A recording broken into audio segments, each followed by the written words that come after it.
Podcast number 2, official CLG podcast with Devin Melixia Nash and Darshan Apandia. Is that right? No, it's fine. Do it. Upadye. I've had 2 years to practice that and I still messed it up. It's okay, man. It's actually a really tough name. Yeah. Yeah. I went through all that. Middle school, high school, first day of school, trauma. Wait, what? Well, I mean, it wasn't that bad. Okay. Nobody would ever pronounce my first or last. Well, sometimes my first name, but usually my last name would get mispronounced. Yeah. People actually mispronounce Darshan if they've never heard it before. Yeah. What would they say? They say like Darshan. Darshan, yeah. I've heard people actually call you Darshan. It's just stuff like that. Even though they hear it in media. Yeah. Yeah, and they still don't get it. Yeah. Huh. Well, thank you for coming. So this is just a conversation, I suppose. I think we'll probably get into everything over the course of time. And always, in my experience, it takes like 20 or 30 minutes to just sort of get into the flow of it, which is why I do these really deep dive long form ones. I do have some green tea for you that I've made. I just got this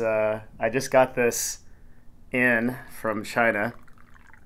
As you know, this is my big hobby. I love green tea. I think that's like the one thing that if I could choose any hobby or anything to keep in my life, green tea would be it. It's awesome. It's a great equalizer. It just makes you totally relaxed, like allows you to focus, helps with everything. Yeah. I wish I drink it more on the daily basis, but it's pretty good to have once in a while. It has some pretty insane health benefits. Have I ever told you about them? I think you mentioned some of them. Like, I know, like, L-theanine's in it, which is, like, what Trevor usually takes for, like, competition days. Like, he doses caffeine and L-theanine. L-theanine? Really? Yeah. Oh, wow. Like, does anyone else do that? I don't really know if anyone else does, but I think it was either Matthew or Weldon who told him, like, to dose caffeine, and then, like, L-theanine would, like, take out the negative side effects of caffeine. And it's, like, found in tea. Which negatives? Like headaches or things like that? Yeah, just like the crashing aspect of caffeine. Like, it just, like, it's a lot smoother. Tea's like 1/8 a cup of coffee anyway, so you have to drink a lot of tea to go bananas. Yeah. I've done that before, though, because you remember that place that's nearby, Yushanfa? I don't know if I'm pronouncing that right either. It's the High Mountain Tea place. Yeah. Yeah, that place, you remember we would go there? And yeah. I think they're closed now, I'm pretty sure. Yeah. And which really sucks, but we would drink so much tea there that I would actually spaz out because it was like 30 cups of oolong. Yeah. And that's more caffeine. And I'm just like afterwards it's like that's actually more than I need. But you have to go for a normal person. I think they get there like on 2 or 3 shots of espresso, and then they're actually gone. Yeah. Yeah. It just. But green tea, you can drink a lot of green tea and oolongs and black teas and things like that and be fine. Yeah. Yeah. Do any of the other team, do you guys actually use any kind of like supplements or workout stuff for your actual competitions? Trevor does caffeine. I don't know if anyone else does any of that, but I think I might try doing caffeine because I usually don't take caffeine, but I know that it can like help boost like a little bit, just like your energy. And, like, I found, like, on, like, the best of 5, like, we played against FlyQuest, like, I found, like, I was a little short on energy, and I didn't take any caffeine, so maybe, like, taking that would help a little bit for, like, a long series. Were you tired at, like, game 5 or game 4? Or, game like, 5 is, like, where, like, mentally and, like, physically I started feeling more exhausted, so I feel like being able to, like, dose a little bit of caffeine would be helpful. Why did is that pretty normal of a best of 5 series, or do you feel like that was unique to that game set? I think it's pretty normal. Like, if you just look at, like, TSM versus Cloud9, like, that just played, like, either, like, game 4 or game 5, like, a lot of strategy just, like, went out the window, and people were making mistakes left and right, and I think that's just, like, natural that to happen in, like, such an important match, like, when it, like, goes to the games 4 and 5. You know what I've always wondered? We've never talked about this. This is actually one of my opportunities to just like selfishly get information, even though like you and I talk offline like all the time. What is the pressure like as a pro player? Like on the actual stage, like sometimes when I'm doing a big public speech, that's the closest I could get to it, where it's like it's almost as if the air is heavier, and it's like there's like like a lot on the line. Do you get that? And I know you've been a pro for a long time. Like, Yeah. What is that feeling? Like, is there one, or like, how does it work? There definitely is, and there's times where you feel it more and less, and I think like that really, like how you handle that pressure really defines how you handle stress as a person. And so like something really interesting is like a lot of people like label when they feel like scared or they feel frightened or they feel like all that energy, they label that as like anxiety. Mm-hmm. But I kind of like, when I am getting like ready for like a playoffs final or like a playoffs match or like an LCS match even, like I feel that energy. I feel like really excited. I feel a little nervous, and like I feel like some people view that same energy as, oh, I'm feeling super anxious, like I'm feeling super scared. But I kind of view it in like a positive way. And I feel like how you like reframe things in your mind and how you kind of view what you're feeling really helps you calm down and use that as like focus instead of like making you unfocused. Yeah. Like I feel like, you know, like I know like TL Matt mentioned he was like getting like panic attacks and things like that. I don't know if like I don't know exactly what that's related to, but I feel like if you feel all that like pressure on stage and you let it get to your head and you're like, oh no, I'm not going to do well, or oh no, like this is really scary, so many people are watching me, what if I make a bad play, and like you kind of like keep ruminating about negative things, then you're just going to turn all that energy into negative energy.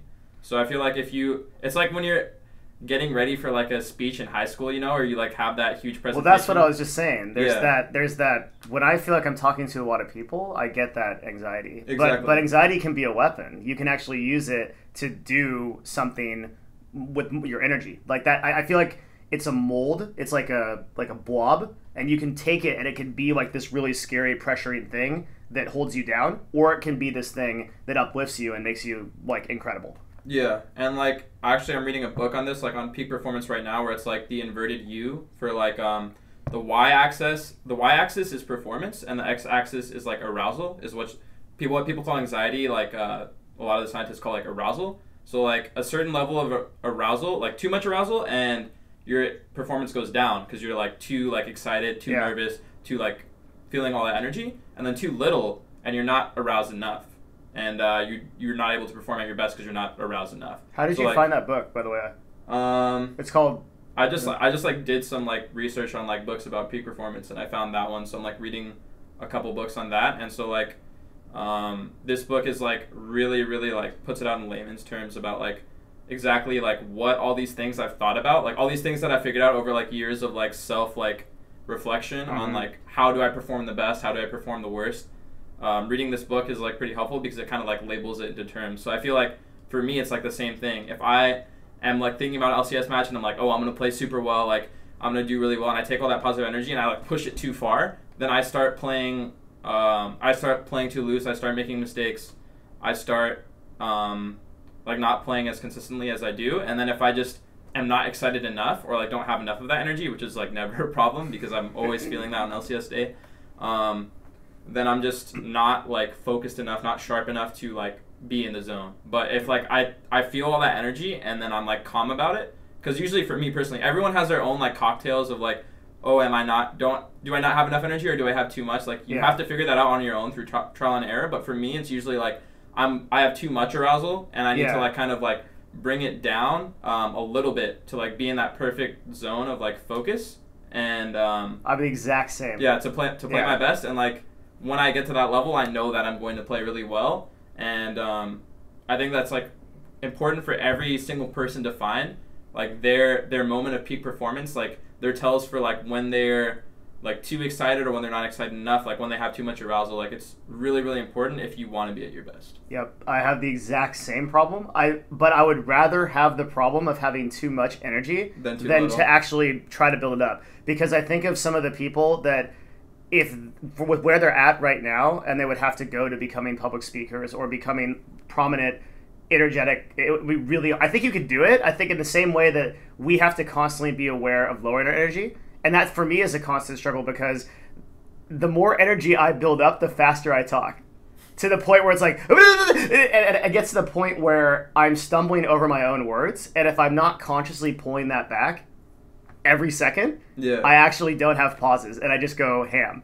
And I was looking at the last podcast that I did with Matthew. By hour like 1.5, and I'm sure this will be the same way, I was just speaking in a stream of consciousness and with no pauses. And even though I've done like speaking coaching, have you done any speaking coaching? Not really, no. I'm looking into that more. And so I have a guy online that's helped me with it, because I think it's like there's only a few forms or ways to communicate, right? Like you have written, audio, or speech, basically. Or written, is that right? Yeah, those are the three. No, video. Written, video, or audio are the three. That's basically it. So if you can master your communication at those things, I think you get a lot better at like measuring the points that you want to get across. Yeah. And that buildup of energy, that sort of anxiety that's sort of natural to you and I, is really cool, because I think it's the same thing that Genesis is, this like obsessive desire for self-improvement that we both have. Yeah. Which I want to dig into. But it's I don't know if that would be there if you didn't have that. You know what I'm saying? Yeah. And one thing I've been thinking, this is something I've been thinking about a lot, and I want to bring up to you, because I'm reading a book called The Slight Edge, which was given to me by a guy at PAX South, and he was just like, it was the first time that anybody had ever just given me a book. It was really cool, but he had watched my YouTube videos, and he was like, hey, I think this is the book you need to read. And I have a sort of weird divine sense about books, that when you feel like a book is the right book for someone, you have to read it. And where I first got this, right, was I was in an office. I don't know if I ever told you this story. I was in an office with a mentor of mine, this guy named Robert Buckley, and he's like a really successful entrepreneur. And I was like, give me one book that I really need to read. And that's when he took out, the way he did it too was really dramatic. He took out this piece of paper, he writes down in cursive Shantaram. And I've told you about Shantaram, right? No. I haven't? No, it's the best book that I've ever read in my life.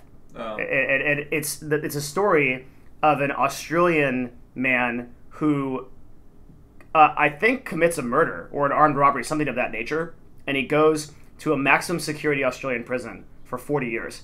But he escapes, and he goes to India, and he starts a clinic in India and reforms his life. And it's the whole tale of that. It's like 2,000 pages. Oh yeah, I think you did. Yeah, it's the most amazing, best book I've ever read. So ever since then, I thought there was a kind of divine serendipity that when people recommend you books and they're in the know and they feel it.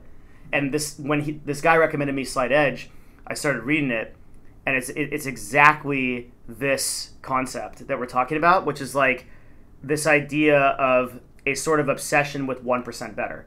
Every day you're trying to get a little bit better than you were yesterday. But what confuses me about that concept is that it seems to me that only about 1 in 20 people, maybe, and when you actually look at CLG as a use case, this is true, where it's really only you and I in the organization, and maybe to some extent there's other people, but I think as hardcore as you and I are about it, that really dive into self-improvement and like make it a almost hourly thing for us, right? The book actually argues in one section that most people are never going to tune in to self-improvement, and they're never going to do it, and that the way you actually need to word it if you want to teach people it is happiness. Because if I tell you, hey, I can improve your life, and here are some ways to do that, you'll be like, cool, but I don't need to do that right now. Yeah. But if you go, I can make you happier, everybody wants that.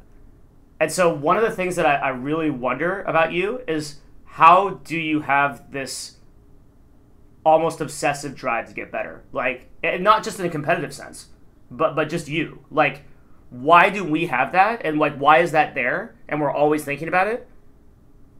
Like, why does that exist?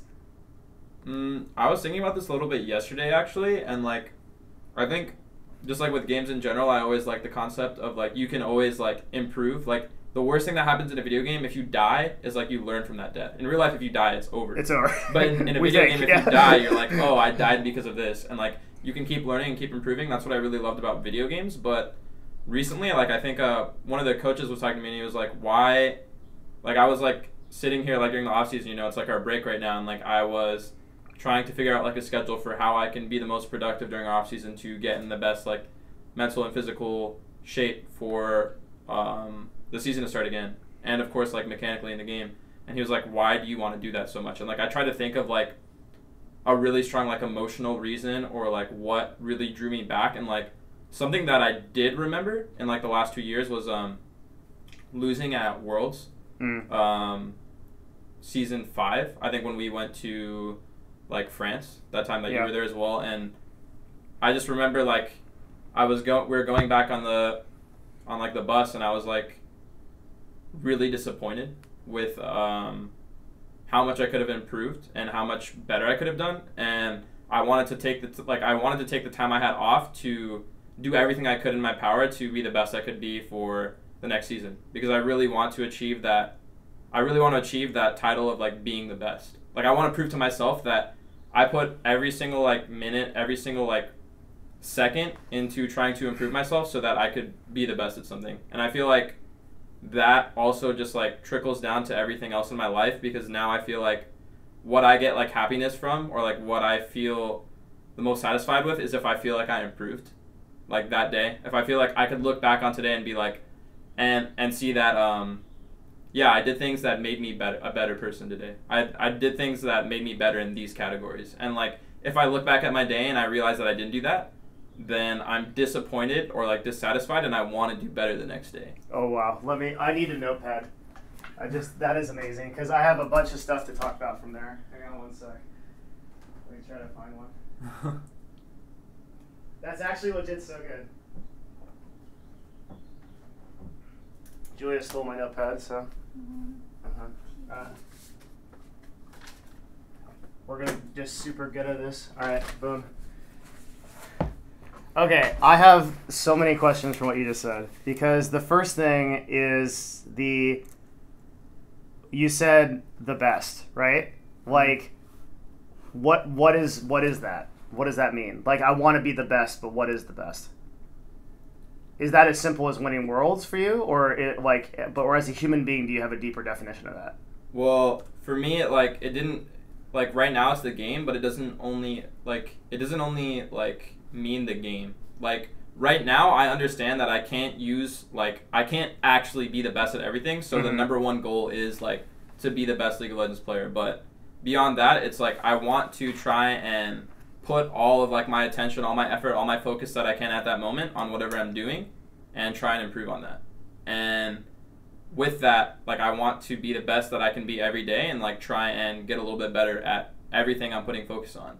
And, like, understand, like, also something else that I realized, like, in general as a person, is that, like, being able to look at things more objectively instead of, like, emotionally. So, like, when I, like, say, like, oh, I want to be the best League of Legends player, like, oh, I want to be better than that guy, it's not about me, like, yeah, I want to be better than that guy, but I want to be the best League of Legends player, and that doesn't mean looking at things like, oh, I want to beat this guy. It's like, what do I need to do to be perfect? Like, how can I reach, like, that level of excellence that's better than everyone else without, like, putting emotion into it? And it's like, when I look at things more objectively and I take out, like,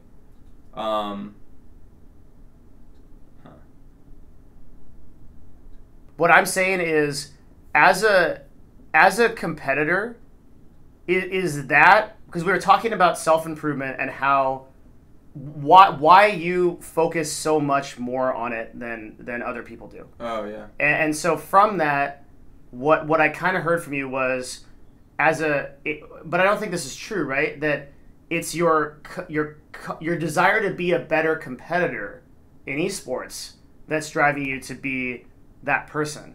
But I don't know if that's right? Because if that was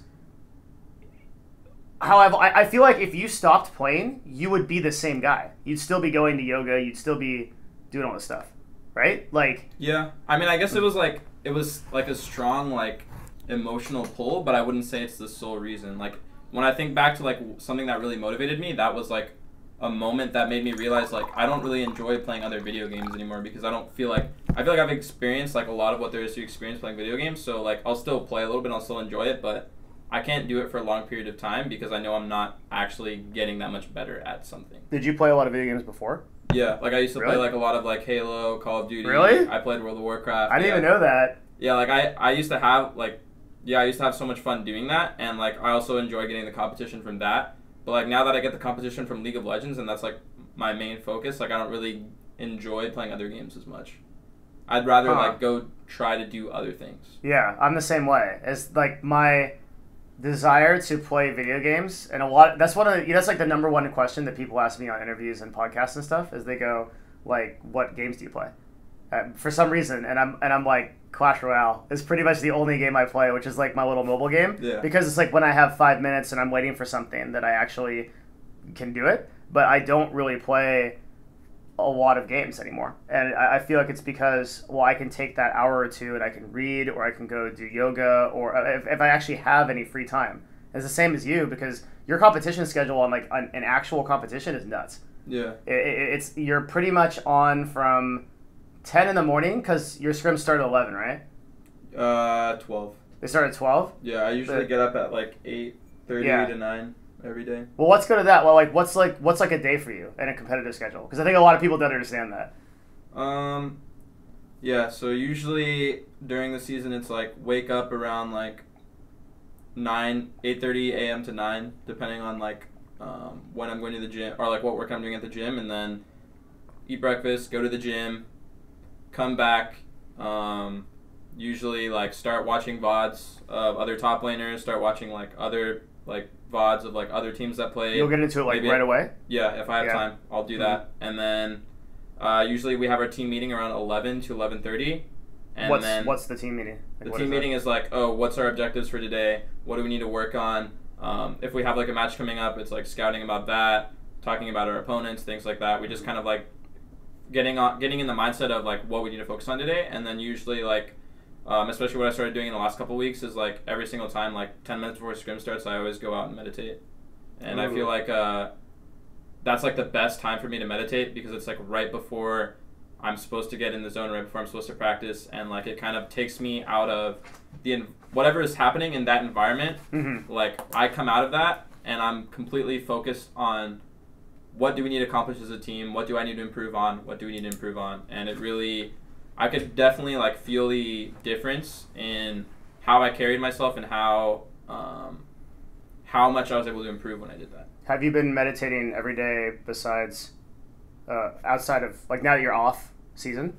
No, I've not been meditating as much recently. Do you notice a difference? Yeah, there's definitely a difference. I guess like for me, like I really enjoy meditating, and like if I'm at yoga, like I enjoy that meditative practice, and I definitely like see the benefits in meditating every day. But the times I like to meditate the most is like before a task. So like usually if I'm going to read for like an hour or two, I want to meditate before that. Or like if I have like an important meeting, I want to meditate before that. Or if I'm going to like go do something that requires focus, like that's when I want to meditate more, because I can like feel the benefits immediately and use it.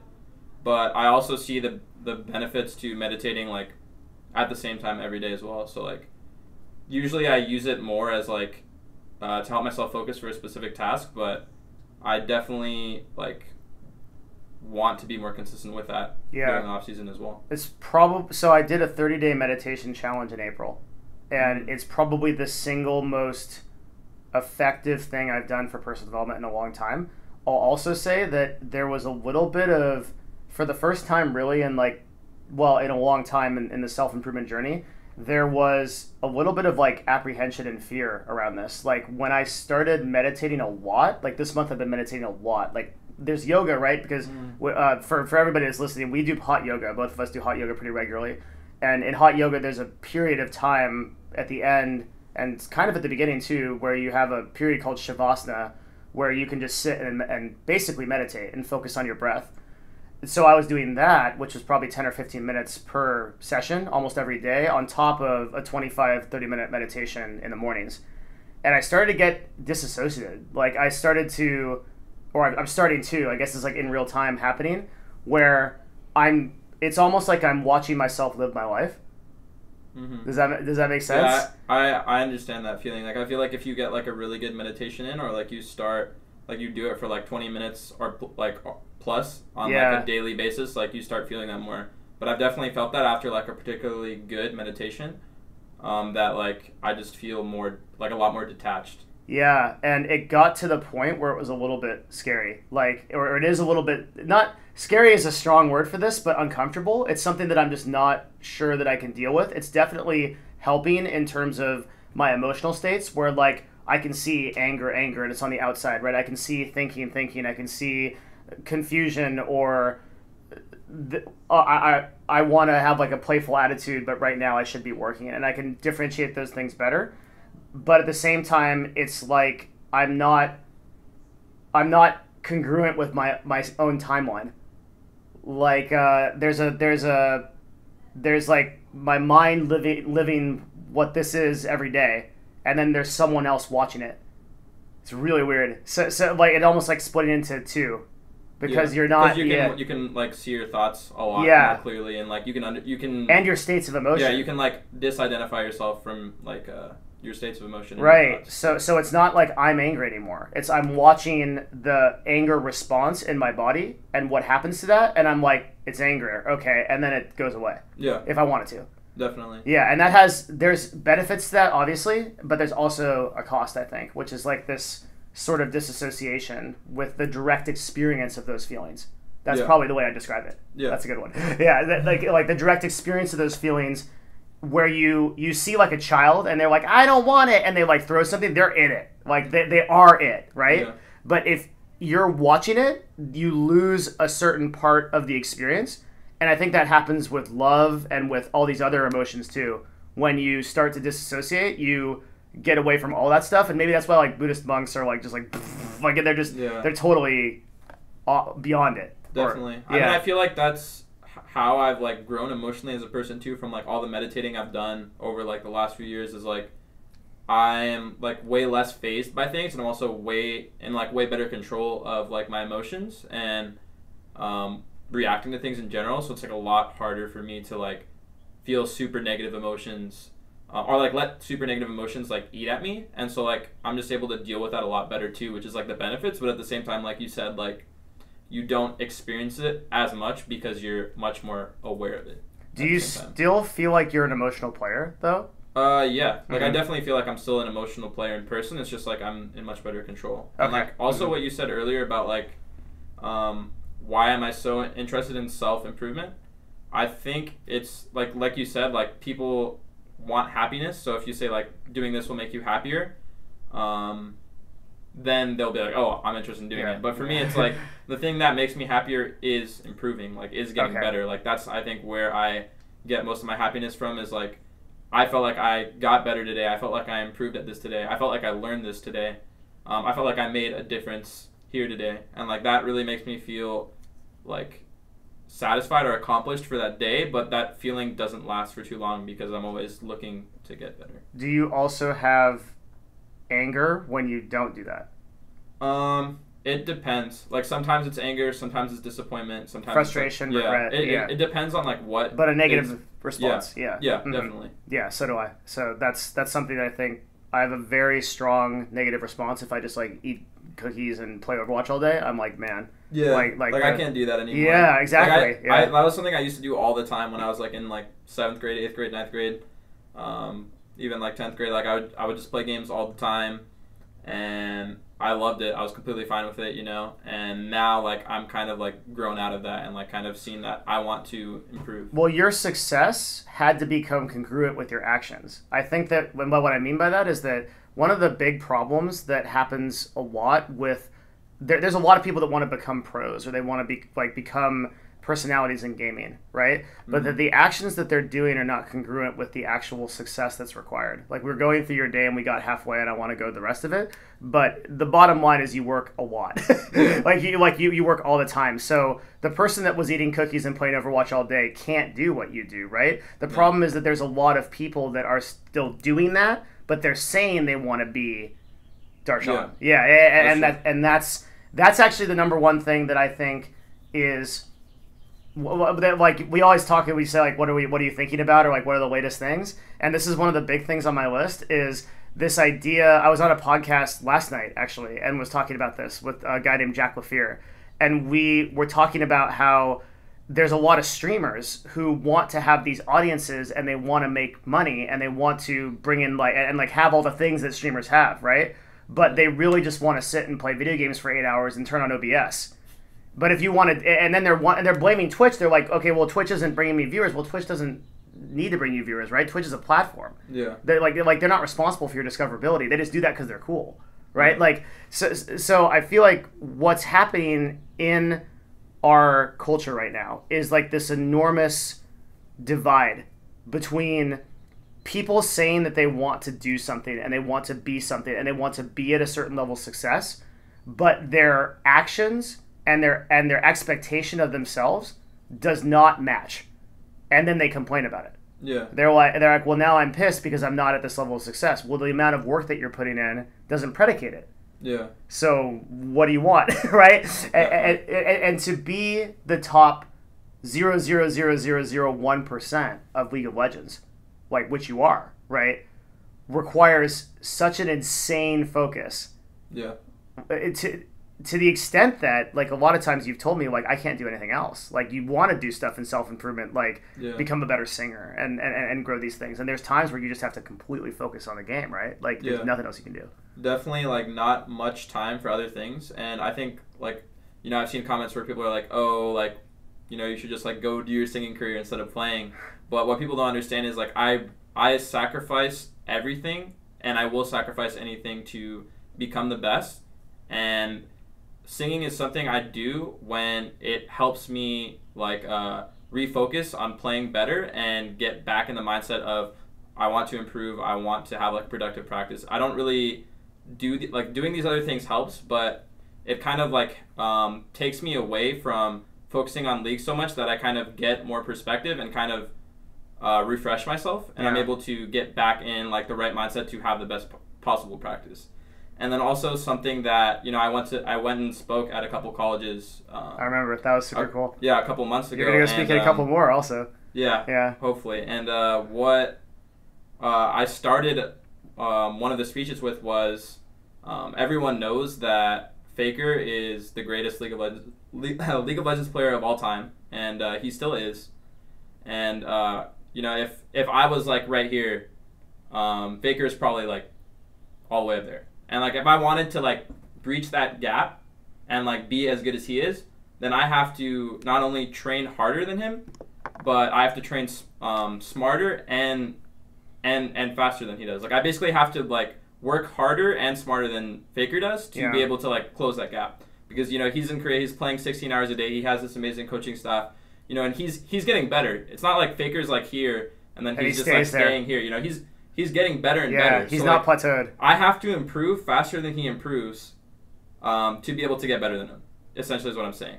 And so, like, if Faker's here and I'm here, you know, you and, like, from bronze to platinum, wherever you guys are at, are probably, like, somewhere all the way down here. So if you guys want to get better than me or, like, get to the pro level, you have to be improving faster than I am. Exponentially faster. Yeah, exponentially faster than I am, which you have a lot more to learn, so you can do that, but that's hard to do. That's not easy to do. And so that's kind of what I realized is, like, the ideal goal for me to have to become the best is to not necessarily look at the competition, but look at my own practice and optimize that and make that efficient. You know, it's not about looking at that title of world championship of 4 or 5 months ago. It's about looking at every single day. What are you doing today to be better? What are you doing every single day to practice more efficiently, to learn more?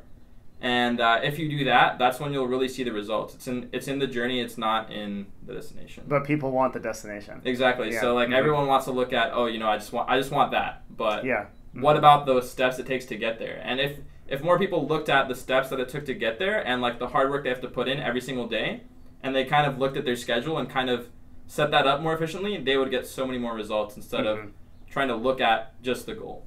And as long as you're honest with yourself about where you want to go, the level of that dedication is variable to whatever your happiness is. Like, you may not need to be the #1 pro at League of Legends in the world. You need to be that. You personally, right? You, Darshan, that's something you need, and that's why you're putting everything on the line. But that may not be happiness for the next 20 people, right? It's probably not, right? in the same way that in the same way that it's so crazy that the way you think about that is exactly how I think about CLG as a business, where, because I have that same competition level with TSM. If you take them as an example, their brand overall at the time of this recording is so much larger than ours, right? Like, just overall, the presence and the amount of people that follow them and talk about them is so much greater, right? Yeah. For me to beat TSM, I can't do what TSM does, and I can't do what CLG does. I have to be exponentially better than them. I have to produce better content. I have to actually figure out how to engage our players more, how to do like I have to do stuff that is way faster than them because I have to catch up to that delta between the two teams, right? Yeah. And that's terrifying. Like it's like if I was like, and I think I am at this point probably like a silver player, like. And I'm like, okay, I'm going to stop maining Heimerdinger, and I'm actually going to get after this, and I'm going to try to become Darshan. Like, to think about the delta between there and you is just, it's like, it's so scary. Yeah, it's so scary. So, like, if a person is honest with themselves, and they're just, they're clear on that, and they say, okay, I understand that delta, and I'm aware of it, I'm conscious of that difference, but I'm going to do it. Yeah. And then they get after it 24/7, great. It's the people that are like, yeah, I'm going to do that, and then they actually just sit around and complain about it, but and they don't. Or the people that play. There was actually going to tell a story. My girlfriend told me this story yesterday. She said I was reading about a relationship problem that this girl had on Our Relationships, the subreddit. Mm-hmm. Apparently this girl had been like paying for her boyfriend to just play League of Legends all day because he wanted to become a pro, right? And so she was like bought into the story, and she's paying for this guy's rent and all this stuff, and all he does is play League of Legends all day, and he's trying to become a pro, right? The difference is he's not applying any concepts like you do, where you'll be like, okay, what are the two things I can take away from this game? He's actually just playing League of Legends the whole day. And so everyone in the thread was like, dude, get out of this relationship. What are you doing, right? Because that person, like, they may think they're becoming a pro by playing the game, but there's this huge difference between playing League of Legends to play, which 50 million people do. Yeah. And I'm like, do you remember that guy on... do you still use OPGG to track, like... Yeah, okay. I usually look at that to look at what people are playing. Okay, so that's still happening. So years ago, that was still the way to do it. And there was a guy, I'll never forget this, because it totally changed my view on how you approach League of Legends from a learning perspective. He plays only Dr. Mundo, and he has over 4,000 games. He's Bronze 3. Why? Like, at that point, you should be one with Mundo. You should be like telepathically throwing cleavers. Right? Like, you should be right there. Yeah. And he's not.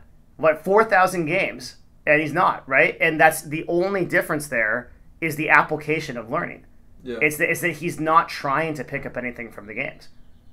And so one thing that I think is really interesting and that I've always tried to kind of deconstruct about pros is how you approach the game from that perspective and how you think about, like, how do I learn and gain from each game? Like, how do you do that?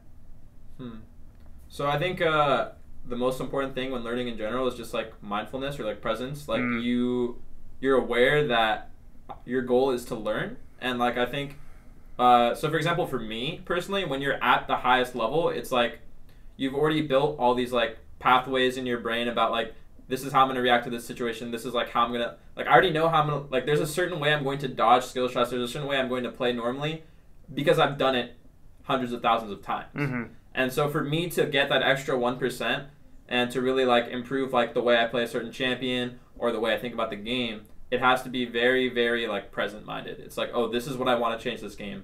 This is what I want to communicate more this game. This is what I want to change. And to make that change, I have to be thinking about that. I have to be focused on that. Otherwise, it's not going to happen because I have to make a new pathway in my brain to change the way I played the game before. Because eventually, like, whatever you're doing, like, whatever skill you're doing, you build a bunch of habits, essentially, because you've done something so many times that your brain understands, like, that's how I'm going to play it. Like, when I play the violin, you know, and, like, I want to play, like, the C sharp on the A string. Like, I know exactly where that is. My fingers can immediately do that because I've done that thousands of times. It's the same thing in League of Legends where it's like, you want to shoot like a Fizz ulti. If you're a Fizz main, you've shot the Fizz ulti like hundreds of times, so you know exactly how it's going to land, how wide the skill shot is, like all of that. Mm-hmm. And so like maybe the thing you need to work on is, oh, you're a Fizz main, you don't land your Fizz ultis. What is it about the Fizz ultis you don't understand? Is it the speed of the ultimate? Is it how wide the ultimate is? Is it the cast time of the ultimate? Like, you can get really, really specific about these little things you want to improve. And as a pro player, that's what I need to do to get better. Now, if you're just starting out, like that's that's not it. If you're just starting out, right? At every level of mastery of like what you're doing, like there's a different level of focus. There's a different level of things you need to like improve. Like say you're bronze, you're just starting out. I would say the most important thing is to try to get good at a very few number of champions. You want to understand as many champions as possible, but you don't want to play all of them because you're not going to be able to get good at 100 champions. You're not going to be faker on every champion. Sorry, but you can get good. You could be a bronze player. You could be like platinum level on like a couple champions if you actually focus on getting really good at them, and that's what will make you climb. Is like when you understand a champion so well that you understand when you can be aggressive, when you can be passive, basically how to play the champion to win the game. And that's the most important thing. If you're starting out, is just make the sample size small so the variables are smaller. Like you don't have to understand as much. You know, there's 120 champions or more in League. There's a lot to learn. So if you just focus on a couple champions, you can improve a lot faster and learn a lot more. And then like as you go up higher, you could like maybe play a couple more, but you just want to like focus as much as you can on as little as possible. How do you stop the Mundo? Like, let's say he, like that, to use that example again, right? He's only Mundo. He's got 4,000 games. He can't get out of bronze. Like, what's happening there? Maybe he just likes playing Mundo and likes being in bronze, and that's all he wants to do, you know? Like, if you just want to play League to have fun, then, yeah, just play League to have fun, and you don't have to get better, but... Got it. maybe he's, like, playing Mundo every game, and he's just like, wait, he doesn't know why he can't get better. And it's probably because he's not focusing enough on what did I mess up? What am I thinking at this time? You know, it's like whenever you're playing or like whenever you're reflecting, it's always important to think about like what your thought processes were when you were playing the game. How do you think about shooting skill shots? How do you think about winning the game? How do you think about playing your lane?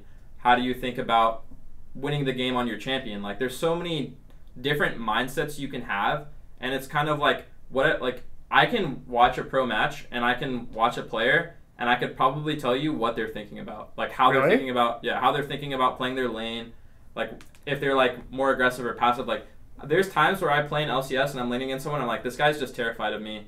Like this guy is like this guy's terrified of me, or he's really nervous because he's missing so many creeps. He's like stutter stepping, like I can tell he's misclicking. You know, and then there's times where I feel like a guy's disrespecting me and he's like playing way too aggressive when he shouldn't be. Because he's like overly confident, and like I've played the game for so long that I can kind of see those thought patterns in like how people play champions, and I feel like when you get to a certain level, that's something you'll also be able to see.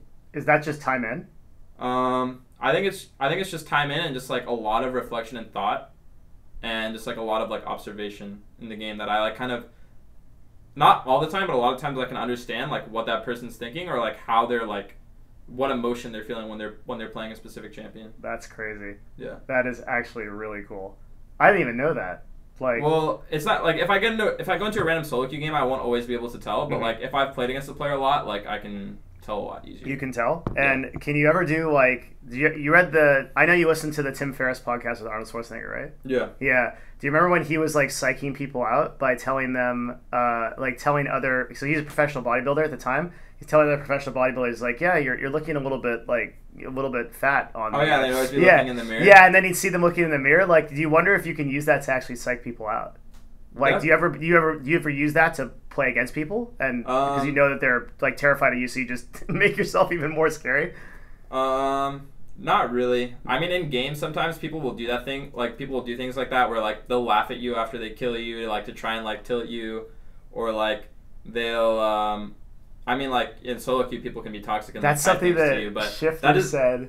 People don't really do that as much anymore. Shifter said in the LCS, he would, every time that someone would miss a creep, he would laugh. Yeah. And it actually tilted really people so hard. Yeah. Like, he destroyed mid laners' like minds by doing that. That's actually so cool.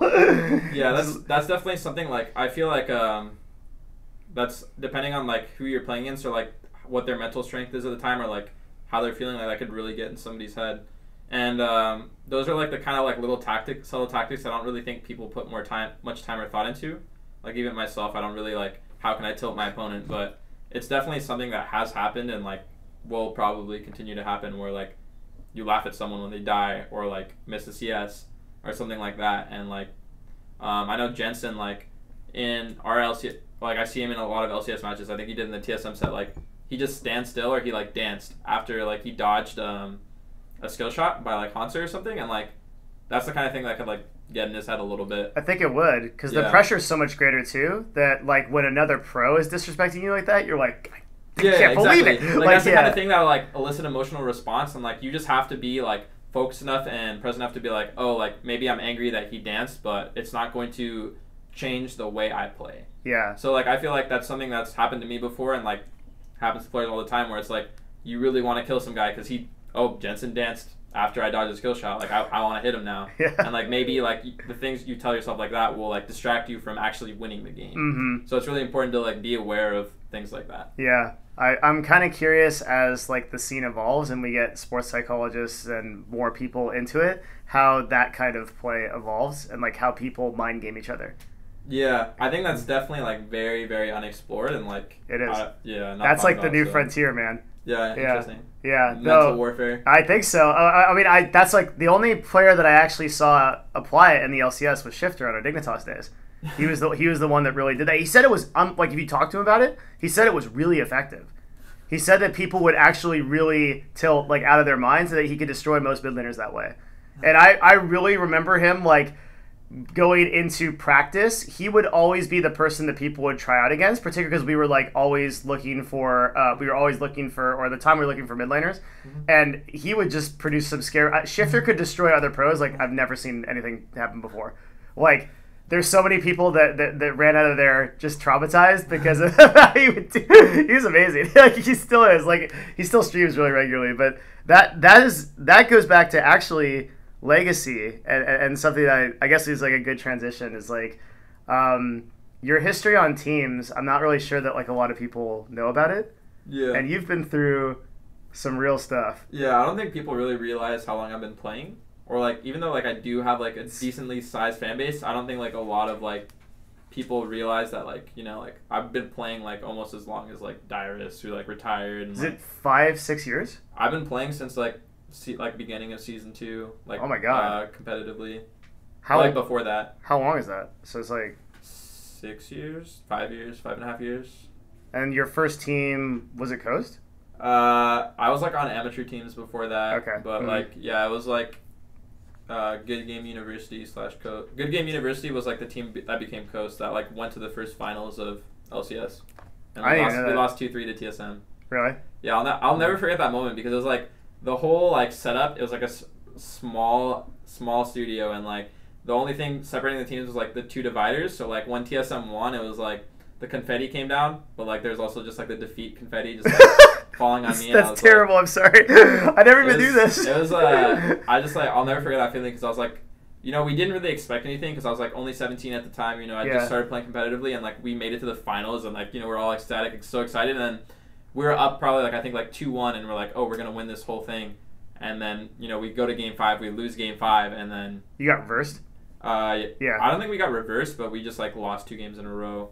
Not like we were up 2-0 and then lost 3. It was like 1-1, 2, like 2-2. Okay. So it just went right to game 5. Yeah. Yeah. And then it was just a really disappointing loss. So you were on GGU, which became Coast, but you actually played in the finals against TSM. Yeah. In season 2. Season 3. That was season 3. But season 2 before that, it wasn't LCS. It was like just lands. Some like random lands. And then like what happened after that? After season 2 or after season 3? After season 3. After the defeat confetti. So like Coast, we got relegated. Wait, what? How did you go from like second place team to relegations? Did that happen in one split? Basically, yeah. I think spring split we got first, and then summer split we went in with Shifter. We had Jinte before. The Shifter came in. Yeah. Yeah. And then we just were not a team, and like everyone was pretty immature. I don't really think we didn't really have like a good infrastructure at all. And even though we had good individual players, we just were not a team by any like metrics. So it was just like really disappointing play all around, and then we just got relegated. And so this is halfway through season 4. Yeah, or we didn't get. I think we did not get relegated. We got put into relegations. Okay, yeah, and then that's what I thought too. We went to game 5, we went to game 5 and then we made it back in because we picked up a new player, Apollo, and then that following split is when we got relegated, and then I went to Dignitas, and that I just remember like that getting relegated like that was like one of the most disappointing losses of like my career. Why? I just like had never felt so like disappointed or like turned off to like competitive league because like you wanted to stop. Yeah, because that series was like the thing about a team game is like you can focus all this improvement on yourself, but at the same time, like at the end of the day, it's 5v5, and so it's the best and worst thing about team games. It's a team game, but it's also a team game. So like you have to rely on your teammates, and you have to be able to work, like confront your teammates, work with your teammates, improve with your teammates, and like when like I was on that team and there was so many problems with like the teammates individually that we weren't able to fix. So much so to the point that we weren't a team at all. Like, it just was really disheartening to play. And I called my dad and I was like, Dad, like I'm not sure if I can do this anymore. This was like it was just so sad and disappointing to get relegated like that when I had like wanted to put everything into the LCS and wanted to really improve, and then all I had to show for it was like getting relegated. And so at that one moment I was really sad, but then I also realized like I never really wanted to feel that again, and the only thing I could do was to try harder and prove myself, because the last thing and the worst feeling would to just like be to go like get relegated and quit LCS. Like I never would want to leave that as a legacy, and it just motivated me more to try harder. And like that's when we went on Dignitas. We were like first place for a couple weeks, then we like also just like fell off, and then like made it to like I think playoffs against TSM again, but then we lost to TSM like 1-3, and then I think after that split is when I joined CLG. Was joining CLG like a different experience than Dignitas and Coast? Yeah, I think like the CLG era is when I think a lot started leveling up in terms of like infrastructure, people like having more of the team mentality. For me personally, you mean like as an ecosystem? Yeah, as an ecosystem, and like as the people on the team, like having that team mentality. Me just maturing a lot and learning a lot about my own flaws and what I need to work on, because I wasn't like perfect on any of these other teams. Like any of these other teams too. Like I was just like a person who went straight from high school to living in a gaming house with a bunch of guys playing League 12 hours a day. So I also had my issues then, and I learned from that and grew from that as well. And just in terms of like, I think a lot of like controlling my emotions too, especially because that was like something I think I had more trouble with earlier in my career, but I was able to do better now, which is really important. And so like, yeah, having the better infrastructure at CLG, you know, like there's a time where we like, you know, we had development coach, and we had like Weldon too, like we had psychologists, and we had all that, and like that was really helpful for our split leading up to us winning Madison Square Garden, and that was like the first split I'd ever won. I also had gotten MVP, and that's right. It was an amazing feeling to be like on that stage at Madison Square Garden, like in front of everyone, and like winning like a 3-0, you know, and like for the fans, it's like it's exciting if it like goes to like a 5-game like nail biter, and it's like, oh, I don't know who's gonna win. But for me, I never want to win like that. Yeah, you know, like, exactly. It's so much more exciting to play and watch because it's back and it's forth. So close. Yeah, but you want to destroy. Nothing is more satisfying than like winning 3-0 and really proving through like all your hard work and dedication that you're just best. Way better. Yeah, and like that's what SKT does. You know, they win like a lot of series 3-0. They just like completely destroy their teams because they're just that much better. Yeah. And like that's the kind of feeling I want to have when I go into a finals match, when I go into an LCS game, is that like I already won the game because I worked harder than you. And you actually told me you felt like that at Madison, didn't you? Yeah. And I've never felt that, more strongly that way than at that event. And even since. Yeah, I remember talking to like Reginald that before that match, he's like, "Oh, what do you think about predictions?" I'm like, "Oh, we're gonna 3-0 you." And like I was completely serious, and like he was like, "Oh, okay, we'll see about that," kind of. And then like we just 3-0'd them because I never felt that confident before going into a match. And like, you know, you could see me in the interview like saying like, "I think we could do well at Worlds. Like I think we can win the whole thing," because I was that confident in the way that we practiced leading up to that event that I felt like we could do the same at Worlds. Everyone in the organization felt that way for Madison. That's like I haven't ever thought about that till you voiced it that way, but that's actually how, like, I remember very vividly. I took a pretty important person to MSG who was, well, actually you met him. It was Daniel. Remember, he was the dude that ran the Spartan races. Oh yeah. Yeah, and so I took him there, like, and I told him, I remember telling him this, like, I'm like, we are gonna have a great series of games, like, we're just gonna crush it. And we all sat in the front row, like Trick 2G was there, George, and all of us, and we were never worried about the games. Like, we just sat back and we were like, let's just watch these guys. It was such a weird. Why do you think that happened? Like, why? Because now, like, when I'm looking back at Mandalay, which like that, we'll get into that later, but like that also, like, it wasn't exactly the same feeling, right? It was, no. But like with MSG, we freaking knew we had that. Like, you knew you were gonna win.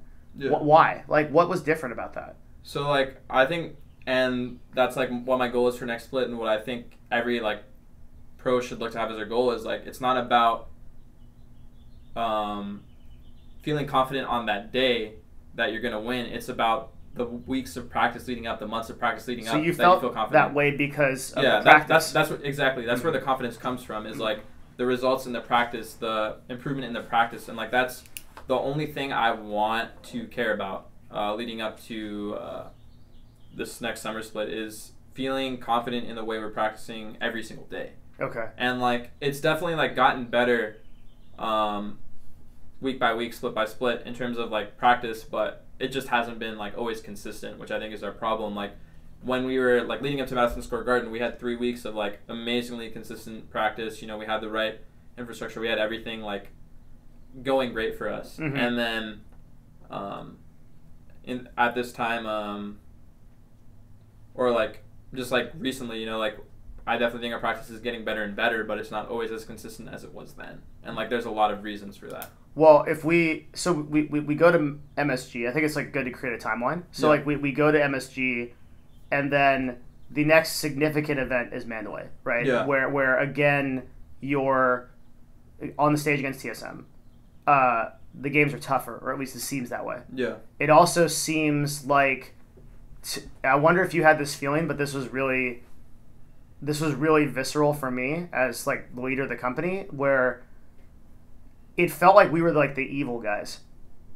Like we were like the villains that were like fighting the good guys. And then when Mandalay ended, it felt like evil had won. Right? Like it didn't feel the same as MSG, where there was just no argument. Like we crushed these guys. They feel terrible. Like they're what. So what transitioned and changed in that period? I guess like from that perspective of like the evil versus good, I think that's just like more of like the fandom thing. Yeah. Fandom feeling is like, I feel like going into Madison Square Garden, like we had more fans than TSM at the time, and like people really wanted us to win, and you know people like loved Doublelift, loved Afro, and they just really wanted to see us succeed because they like saw that Cinderella story. And when we won, it was like amazing. You know, fans were excited, everyone was so happy, but then going to the next split, it's like, oh, we got rid of Doublelift, we got rid of Po Belter, we got these 2 no names nobody knows, and we're gonna hope we do well. And like, not nearly as many people cared. You know, we still had like our CLG fans, but there weren't as many, like nearly as many as we had before. And so I feel like, you know, going into that match, like most people wanted TSM to win. You know, and so like you can really like feel that. You could really feel that, but going into the match, I think we just.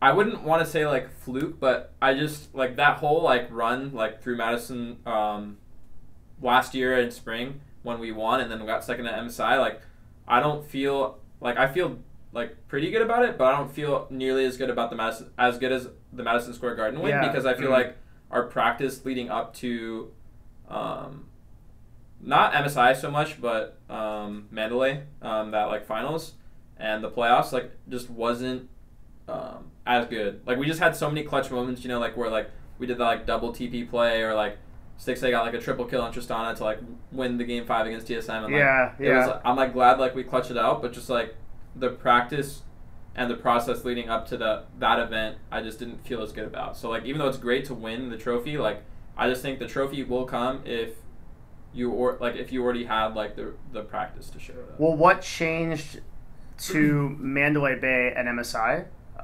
Within the organization, do you think that didn't allow for that level of confidence going into those matches? Oh, the difference between Madison Square Garden and Madison Square Garden and Mandalay in particular, and then maybe after that MSI, because I know MSI was actually a little bit different too. So we talked about that, but well, it's just like a number of factors, but like I think like our win rate in scrims was like 20% leading up to Mandalay. Okay. Like we were just losing like every single game, and our win rate before Madison Square Garden was like 90% because dang, we just like everyone was in the right mindset. We were working on the right things. You know, like everything was in the right place. And like for Mandalay, it wasn't. Like everything was not in the right place. So like there's so many different like little things that like we probably shouldn't go into that I could point out. But it's just the practice was not as good as like. Yeah, if there's a couple of general things that you do want to point out, part of it could help if you want to stay off it. We could do that too. I could point out a couple of general things. I just think like we're a lot slower to improve and just like slower to like really criticize like what we needed to work on, and we just like kept making the same mistakes. Whereas I felt like leading up to Madison Square Garden, if like we messed something up, people would be more on it, and people would we'd be quicker to fix it. Which I feel is like a huge thing. Like the rate of improvement was a lot slower. Besides that, yeah, I also think just like the fact that because of that we were losing a lot more games, which like lowers the confidence and like lowers the morale as a team. Like if you have 20% win rate as opposed to 90%, of course, like you're gonna feel differently about it. But it was just like that level of trust that you have in each other when your results are that good and when your improvement is that good is like a lot higher than when you're not improving as fast, than when you're not winning as much. Also, I just felt like we were like slower to like understand exactly what everyone's role should be. But I feel like going into Madison Square Garden, like we knew exactly what type of champions everyone would be playing, and we were just like all like figured out like what our comfort champions were. But like for Mandalay, for example, I feel like we had some of that, but not as much. So did you get it back on the journey to MSI then? Because from Mandalay,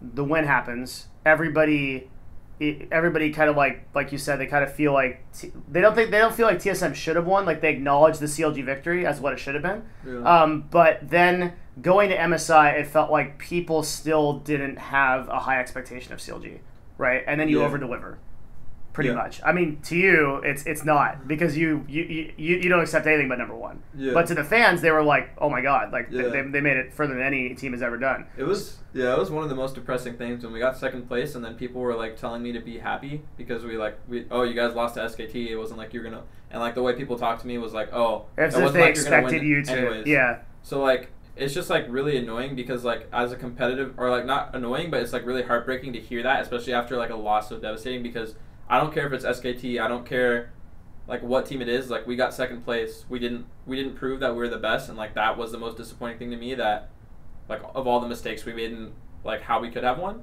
and like for people to write it off as like, oh, I saw there was no chance you had of winning, or like you guys like should be happy that NA got second place. Like I'm not going to be happy with like a consolation prize. Like I want, the whole reason I'm a pro, the whole reason I like try and get better every day is to be the best. And so like even that like second place at MSI isn't really that big of an accomplishment to me. Wow. And like I, again, with like leading up to MSI, like it was better to practice, but I still wasn't as happy with it as I like felt like it could have been. And like we definitely have periods where like there'll be weeks where I'm like, yeah, I feel like we're doing the right thing. I feel like things are going in the right direction, but there's always like some other variable or something else that kind of stops us from being consistent in practice, and like that's what I really want to make sure isn't an issue next split. I see. So did you feel like so going in MSI when you guys got back from Shanghai and I talked to everybody, it didn't feel like anyone was happy with that result. Like it felt like everyone on the pro side was just like, yeah, like we could have done way better. And it when I was corresponding with the fans, right, it was a very different thing because I think they legitimately didn't expect you guys to get to that level, and to actually challenge SKT and actually have like that kind of. And so did the practice between Mandalay and MSI get better than between MSG and Mandalay. Yeah, it did. And like the interesting thing was like our opponents at the time were just like Team Liquid Academy. Okay. Which was just like a challenger team, and we got like way better practice out of them than like the LCS teams. That's something that, like, as a small divergence, do you think that does it actually matter who you scrim?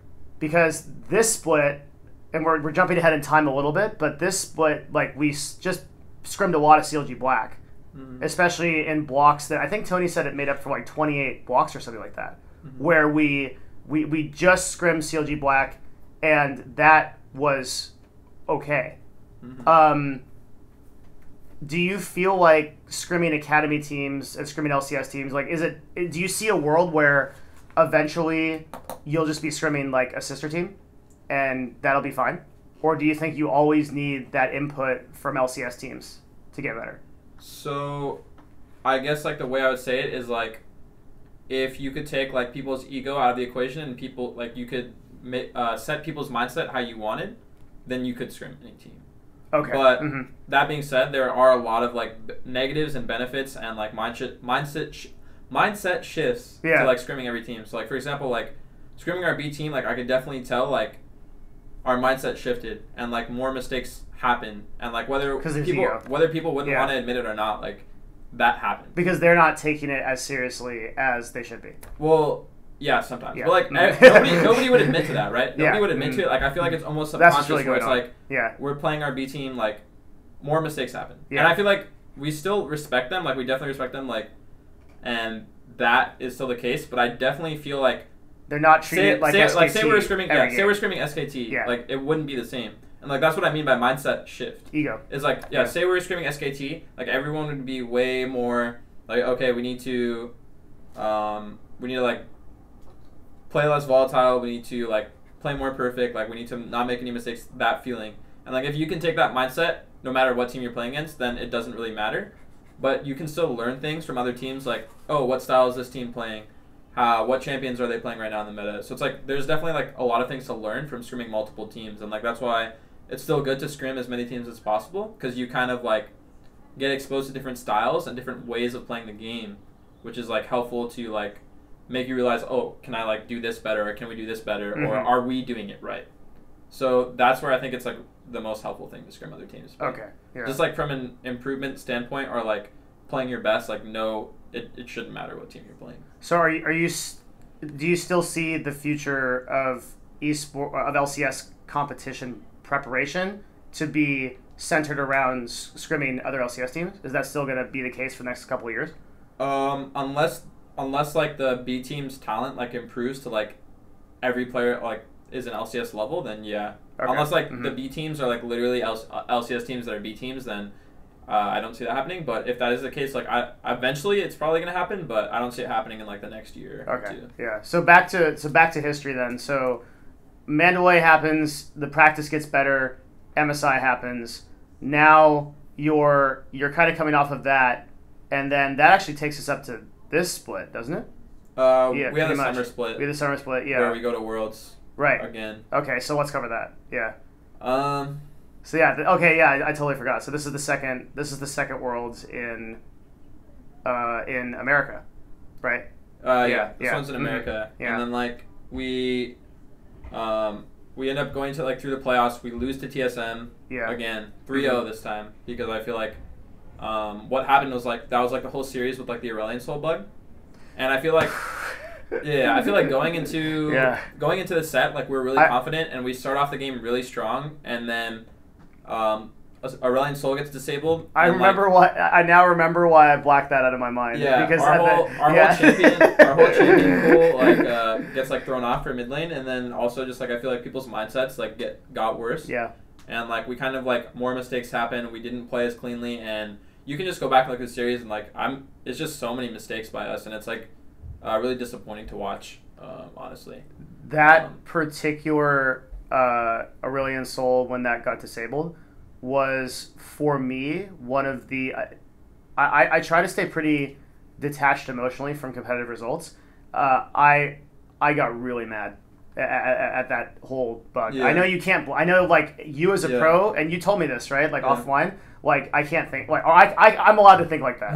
I can get really mad at that bug being disabled because I think that, and this is, yeah, screw it. Like I just because this is how it is. Like, to be in a match at that level and then to disable a champion with no notice, that is obviously critical to the composition of the team.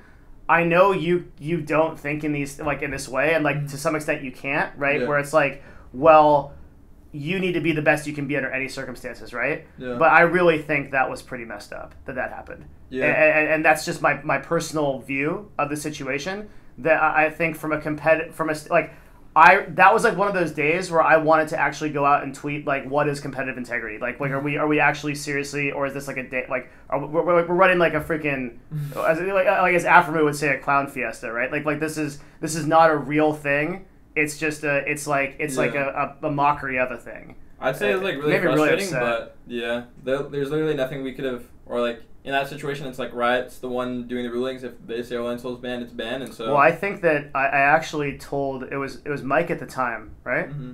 I told Mike we should have forfeit. Like, I think we should have said we're not going to play until you guys fix this, and then we'll do it next week. Dang. Yeah, I was that serious about it. Like, I don't know what would have happened if that timeline had come into pass, but it would have been interesting, because I do think those results would have been different if you guys had your full pool. I really do. Yeah. I mean, there's nothing else to say about it. Like, I don't want to blame it on, like, just the bug. Like, we definitely did play, like, really badly. Yeah. Despite that, so maybe it was like a mindset thing. Maybe it was a bug thing. Like, well, you there's can a never lot say of for sure, but. There's a lot of subtle shifts that can happen in a player's mindset, especially in League of Legends, or gaming, I think, in general, where this is, like, really relevant. You can, and actually CLG as a team, too, seems to be more susceptible to this. You can confirm this or deny. When something goes off script, we kind of lose our minds, right? Like there's different ways that people respond and prepare for things, right? But when you have a game plan going into something, CLG's LCS team, it feels like when that game plan changes or drastically changes, like in the Aurelion Sol case, it's harder to pick back up. Yeah, but I also think, you think that's the case? Okay. I wouldn't say like, oh, we have no idea what we're doing. But no, I don't think so. Like, yeah. I definitely say like, yeah, it affects our mindset. But I also think that for whatever reason, other teams in the LCS don't seem to get that kind of pressure or that kind of change of script that CLG tends to have all the time. Okay. I'll just repeat that. Yeah, Jesus Christ. Okay. Yeah. I'm tilted. So I feel like for like any like normal person, if like they have this idea in their head of like, oh, how they plan their life going, or like how they plan something going, and it like goes off track, then like they'll just be like thrown off. But I feel like it affects us for longer than it would like other teams. Okay. You actually think that other teams are like better at dealing with that? I see, because like my standpoint is that they just haven't dealt with it as much as CLG has. I don't. That may be maybe, but I can't say for sure. Maybe that's not fair to other teams that they actually deal with that. And I just feel like that because of like where I'm sitting, right? Yeah. It's hard to say. Like I can't judge for any of the teams. Okay. But I definitely say like, yeah, we have trouble with that. Okay. Yeah. So that happened, and right. So that split happened, and now we're caught up, and when we go to this. Well, I guess we could talk about Worlds a little bit. Okay. So that playoffs performance, pretty disappointing by us. Mm-hmm. It didn't really feel like we improved from the level we showed at MSI at all. And like going into Worlds, like we had a month boot camp in Korea. I was literally playing the game like 16 hours a day. And I never felt like I had improved so much mechanically before. Like I felt like I was playing really, really well mechanically and like doing really well against like a lot of LCK top laners like Cuvée. Like I did really well against him in scrims. I didn't get to play this on stage, and like stuff like that. Like I was playing really well, I felt, in scrims, and like I personally I felt like I was doing really well, but as a team, like I felt like I wasn't really playing that well with the team, or like as a team we still weren't playing super well. Mm-hmm. But I was confident we could make it out of our group. You know, we were playing against ANX, Rocks, and G2, and like we beat G2 both times. We beat Rocks once, lost to them once, and then we went 0-2 against ANX, I think. And the first game against ANX, we were like winning super hard, and then we literally just had like a barred portal that like five of us into their team, and like, and we just like made mistakes like that where we just like threw it pretty badly, and that was pretty disappointing way to lose. And then, you know, we went to the tiebreaker to make it out of the groups. We just had to beat Rocks, and like, it was a super disappointing loss because I felt like we weren't as focused as we should have been for that match. And I remember that game specifically, like, they were not playing that well either. Like, I'd solo killed Smeb in like a counter matchup. Like, I think we just like died to like a level 3 gank, and like the game snowballed super hard. But it was just really disappointing because we were one game away from making it out of groups. But I don't feel like we felt that way as a team, like how important that match was and like how focused we needed to be. So it was just another really disappointing like year at Worlds. You know, like previous year was also disappointing. We lost to like Pain Gaming. This year we lost 0-2 to ANX, and like it wasn't only that. Like the other games we lost to the 2 games we lost to Rocks. Like I definitely felt like both of those were winnable, and so it was just another really disappointing one game from getting out of groups like again. And so it's like, you know, if I just looked at it like standings wise, like 1 year passed and like I just made it to the same point where it's like I made it to group stages of Worlds and didn't make it out. And so it's like, oh, from standings, like I didn't make any improvements. If I just like looked at the World's performance. So in that aspect, it was like really disappointing. And so I felt more motivated as well. Usually losses just motivate me more. So like that motivated me to be like really, really proactive for like the next 3 months in off season to like get in like a really good like physical and mental mindset like, again. But I feel like I dropped off a little bit mechanically because I didn't play as much League. So like this off season, I'm playing more League to make sure I don't lose that, because I felt like my mindset was in the right place, but my game sense wasn't as sharp as it is right now. Because you weren't playing as much? Yeah. Mm-hmm. Because well, you were more centered that off season in particular. You're more centered around other self improvement stuff. Like you were singing a lot. You were other self improvement stuff like reading, not specifically playing League, and like I would still play like a game or two a day, but that wasn't enough. But I remember your theory was that, or actually the working theory that we had was that doing that stuff would actually eventually make you a better League player. Did that end up coming to pass? In some ways, yes, but in other ways, no. I feel like it's connected in some way, but also separate. So like the way it's connected is like in my mindset and like what perspective I have. So like if I do other things, like if I go to yoga or if I go like to the gym, or if I like read a book, that'll kind of like change my perspective and like keep me more open-minded and like have new ways to like solve problems between either like other players or like myself when I'm like trying to improve. But the way it doesn't help is that like it just takes away time that I could be improving on the game. So like during the season, right, like we play like 8 to 12 hours every day, and like we're still not as good as we could be. So obviously, is that because of a time thing? Like if you were playing 20 hours a day, would you be as good as you could be? Or is it because you're not using the 8 to 12 hours as effectively as you could be? Or is it both? Well, it's both, but I feel like you definitely need to spend like a lot of time to be as sharp as possible. That there's a base amount of time you have to spend? Yeah. What would you say that would be? So the problem is I think it depends on how you use it. So like exactly. You need to be like mechanically proficient on your champion, right? Yeah. But you also need to be like proficient with your team. You need to understand the meta.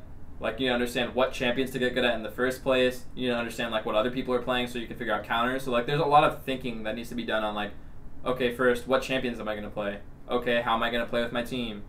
Okay, like what do I need to improve on? What do my teammates need to improve on? What do we need to do better as a team in game? Like how do I get better at winning the game? Like all these different like ways to think about improving is like how so many hours can go into, and some aren't useful. Some end up being useful and some aren't. So like at a very base level, I think you need to put like a couple hours into like improving at mechanics for your champion, and then you need to spend a lot of hours like scouting and thinking about how you want to play the game and like what champions you're going to play. So I see. Okay, so there's a base amount of time, but a lot of it's based on effectiveness, because one of the main things that I've been trying to advocate to all teams across the org is if we think about how we practice effectively, and this works for skill development too, which we've talked a lot about. This idea that if there's a huge difference between applying yourself to getting better at something versus like just running through the motions. And when I was more involved with CLG scrims at first, it felt like a lot of going through the motions. It felt like, okay, you play the game, you analyze the game, you can only tell someone so many times like that you flashed wrong here. Yeah. And that's not going to be productive versus when I looked at Korean coaches and how they actually approach the game, they were teaching things like this choke point is optimal for dragon, and you want to drive the enemy into here, right? They were teaching these more macro concepts of how to think as a player versus these small mechanical fixes that you already kind of know you need to make. Yeah. That you consciously watching that are a good enough player that you can make that assessment, and that if we compress the practices down into more effective macro strategy like that we would be a more effective team overall. Yeah. And that did that start happening more as we're going across this timeline? And was that like, or what? I guess like another question would be, what was responsible for the pickup at MSI and then the preceding, I guess like loss of just the loss of that momentum? So on your first point, yeah, there was a lot there. It was a little bit combobulated. Yeah. So I guess like about like the pickup at MSI and the drop off, I just feel like we got like super burned out as a team. And what do you mean by burnout? Just like we weren't like as like practices weren't as productive. I felt like people weren't playing the game as much.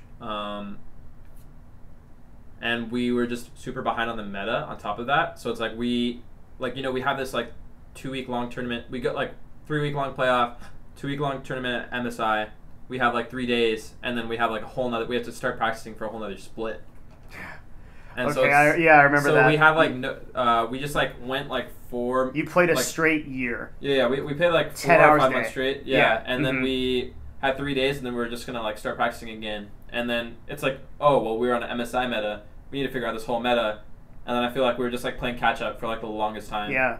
Trying to figure out like what was good, what everybody should play, like what do we need to work on as a team, and like all this stuff is just like super far behind because we weren't playing the right champions. And it's like it all starts with like understanding the meta first. If you're not playing like the meta correctly or you're not picking the right things, then you're just like going to be behind other teams. Do you feel like when you started that like crazy trek and you were playing 5 straight months, is it harder for a team that is winning consistently to keep it up because of Riot's scheduling and because of the way they do that, where it's like if you continue winning, you basically compete until the next split.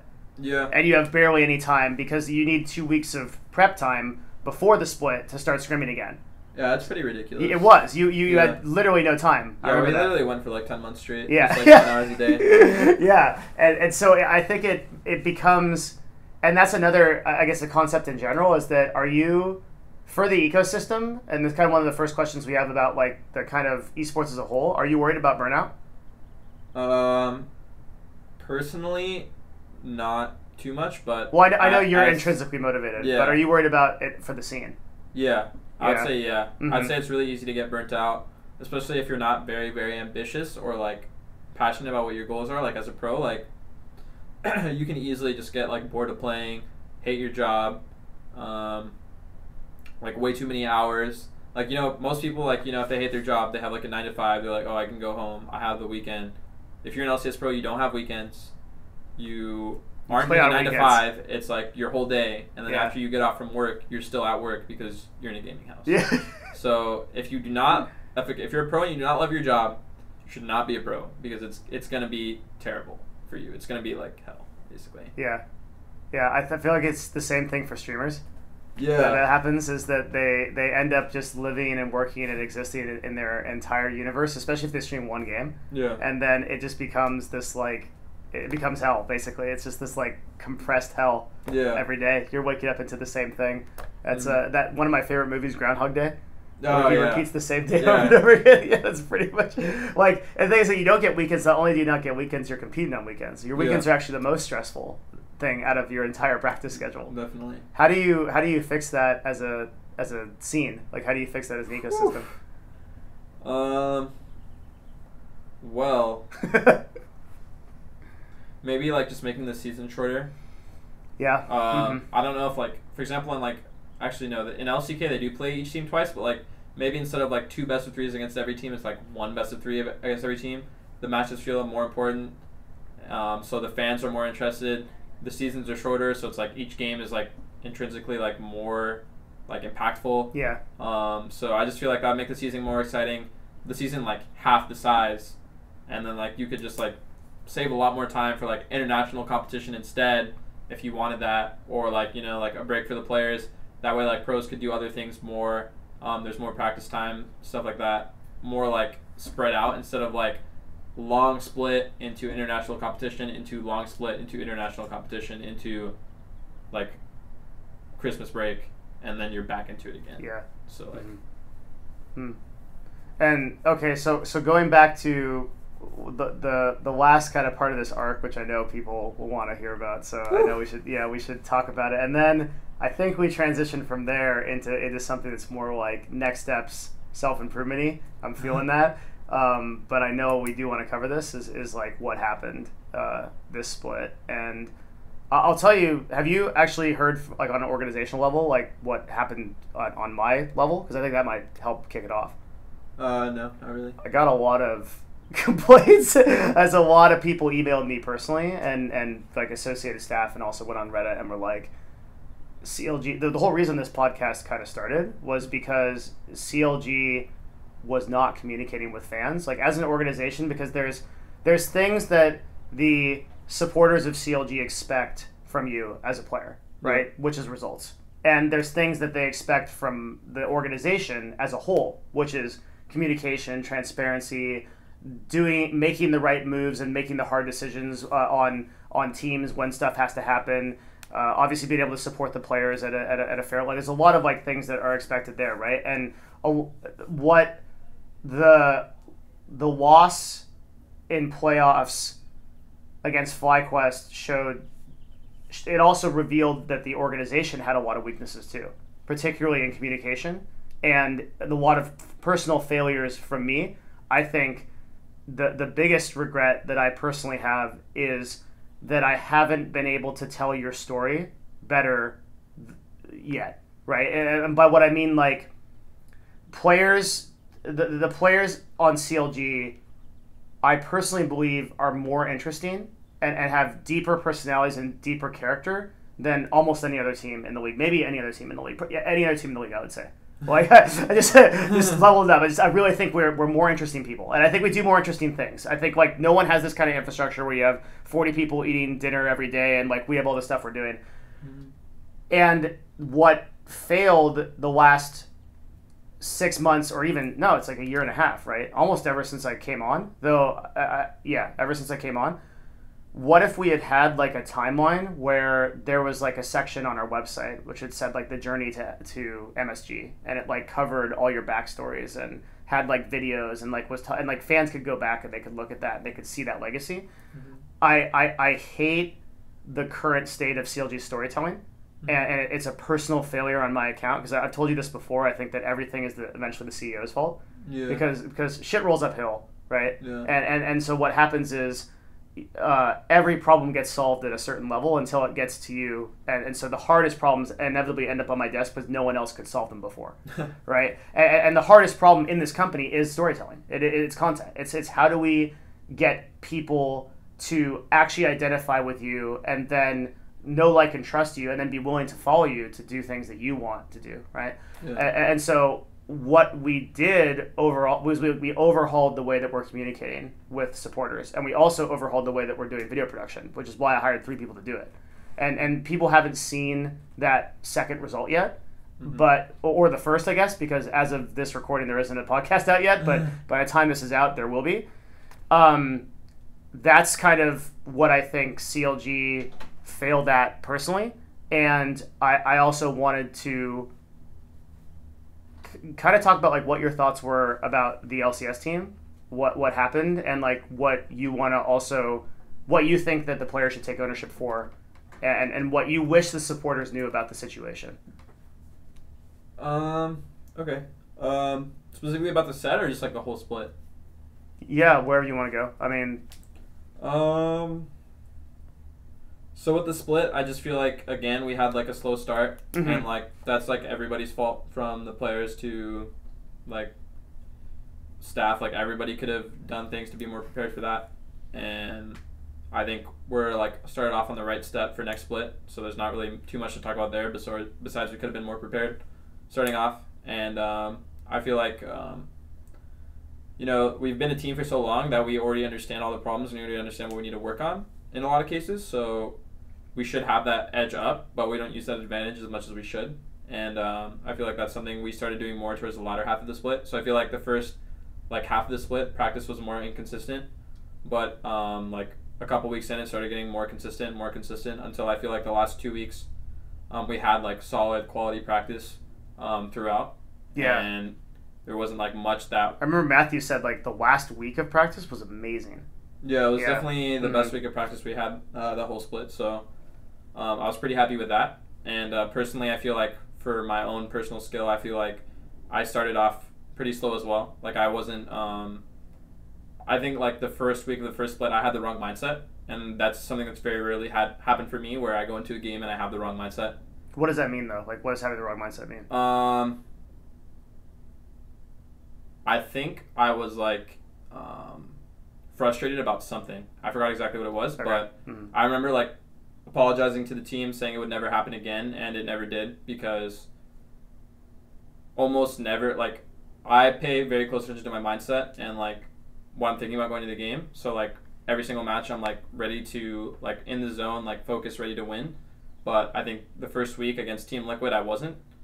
So I was really disappointed about that, and like I started turning it around like next week against FlyQuest. I started playing a lot better personally, and like I feel like the whole split was like an upward trend for me. Every week I was getting better and better, and I think I improved the most I have improved this split. Really? And like that happens every split, because usually I'm like really open to criticism, and people say whatever they think I should work on, or like say if I'm messing something up, you're messing this up, you got to do this better, and I say okay. And usually like everyone always helps me, or like tells me if they have a problem with me, so it's like really easy for me to get better, and like that's like what's gonna happen next split as well, is I'm gonna keep improving, and like I just want to take that level I started at the end of the split and go into next split with that, because I feel like definitely by the end of the split I was performing really consistently and doing really well, and I was really proud of how I was playing.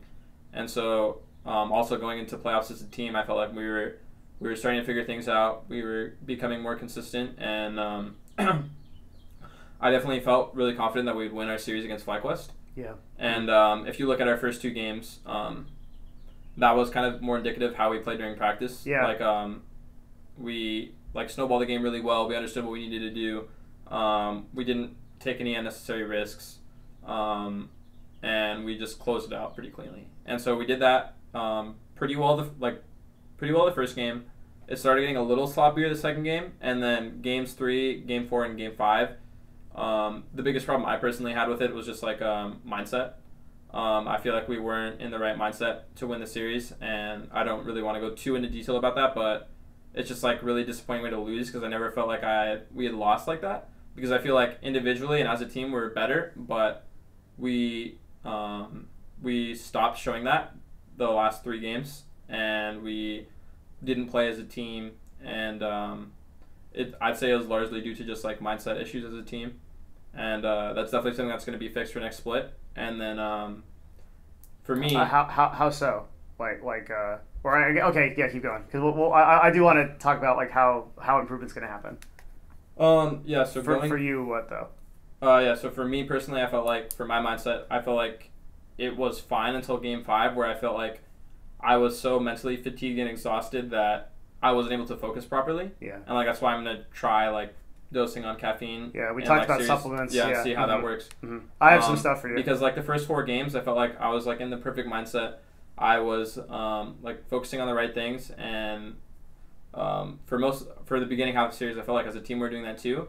But then by game 5, I felt like I was like so mentally and physically exhausted that I wasn't able to focus properly. And like everyone will like remember like the Camille play I made where like Eden to Carmen died, and like at that point, I just like did not have that level of focus as I did the rest of the set, and like everyone will look at that one play and say like, oh, bench Darshan, he played terribly. But if you like objectively just look at how I played the first 4 games, I would say I played like the best I played all split. So I made one bad play, and that definitely like was one of the reasons we lost that game 5, and I definitely feel terrible about that. But I'm able to like differentiate one bad play from the entirety of your career as a pro. From that whole series, and like understanding why I made that mistake. So I understand why I made that mistake. I know how to fix it for next time, and I know what we need to work on as a team for next time. And it's not really like, oh, we need to improve our mechanics, or oh, we need to do all these different things. For me, it's like very simple. It's our practice needs to be more consistent, like it was in like the last few weeks of the split, and obviously we're gonna have like a stronger start to the split, so that's also pretty exciting. But it's also just like making sure our mentality is kept in check for every individual and as a team. I feel like usually like everyone starts in the right mindset, but if like something bad happens, then we're not able to focus back on winning the game always. So I think that's really important to be able to correct, both individually and as a team. So it goes back to that kind of mindset issue where if it goes off script, something, So how do you? So okay. So that kind of takes us up to the end of to where we are now. Thank God. And now what? Yeah, it's deep stuff, but it's not only what people are interested in, but I think we also owe it to our supporters to have them understand that at an intimate level, and we also owe it to ourselves to do the post-mortem so that we can find out how to improve. I guess one more thing I would say is like it was an extremely like super disappointing loss. Like I never want to experience that again, and it's definitely something that I think everyone on the team is super disappointed about. And the only thing that loss has done is like motivated me more to try even harder for next split, because that's all you can do when you have a loss like that. And I'm sure a lot of people are writing off CLG like, oh wow, like they're just getting worse every split. Like you know, they went from MSI to third summer split to like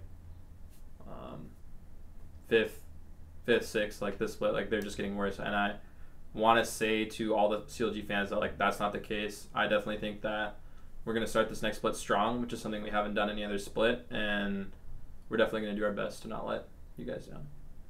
So when you talk about starting the split strong, and you're saying pretty confidently right now that like the mindset shifts are going to improve, like we're going to get there, like why do you feel that way? Like what are the things that you think we're changing? And also like you can tell me too, like what do you think the things are that we aren't changing that I need to actually address and take a look at?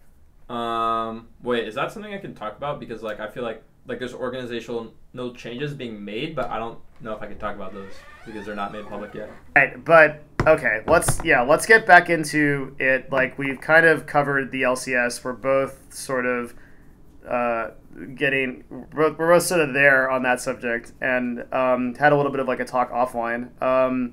But I think like the last component of that is like how things are going to improve and what's going to be different this split, and like what supporters need to know about that.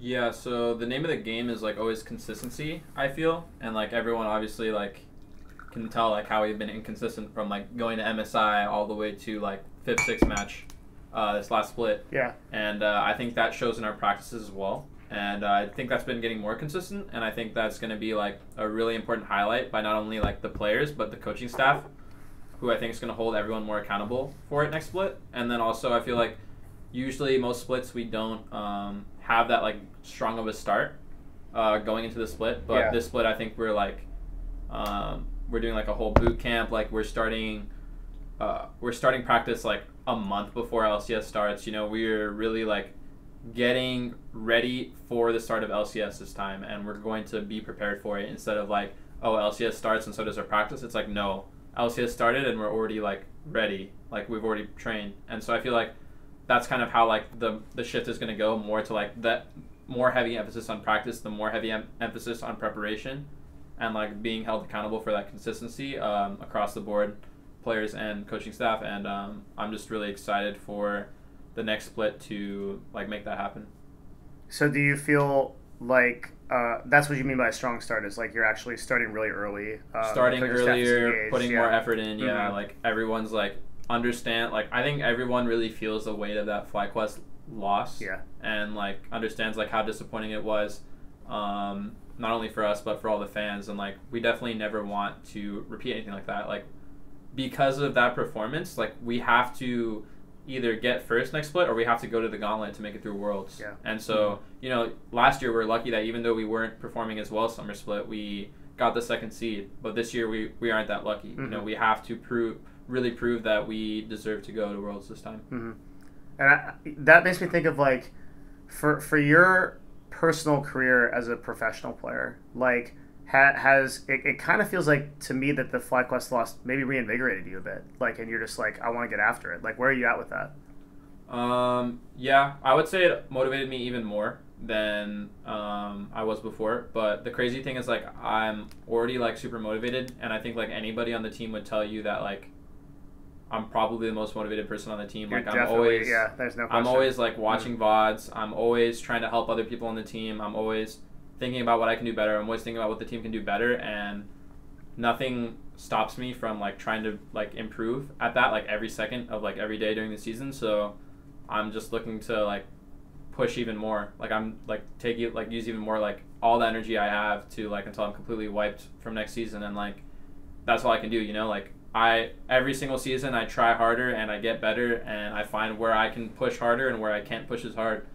And that's like the important thing, because last split I literally had days and scrims where I tried so hard that I like played to like an LCS level, and at the end of that like 6-hour scrim block, you know, I'm completely wiped. Yeah. And you can't push yourself that hard. And like I'd never really done that before, in like a day of scrims where like I took it that seriously to that level that I was like completely wiped. And so like I was able to find my limit, and I was able to find like that sweet spot in between my limit, where I'm still extremely productive and extremely focused, but I'm not wiped at the end of the day. So I think I learned a lot of things about more effective practice. I improved a lot. You know, I received a lot of criticism from everyone, and I'm really excited to just like work even harder for myself and with the team to prove that we can be the best and we are the best.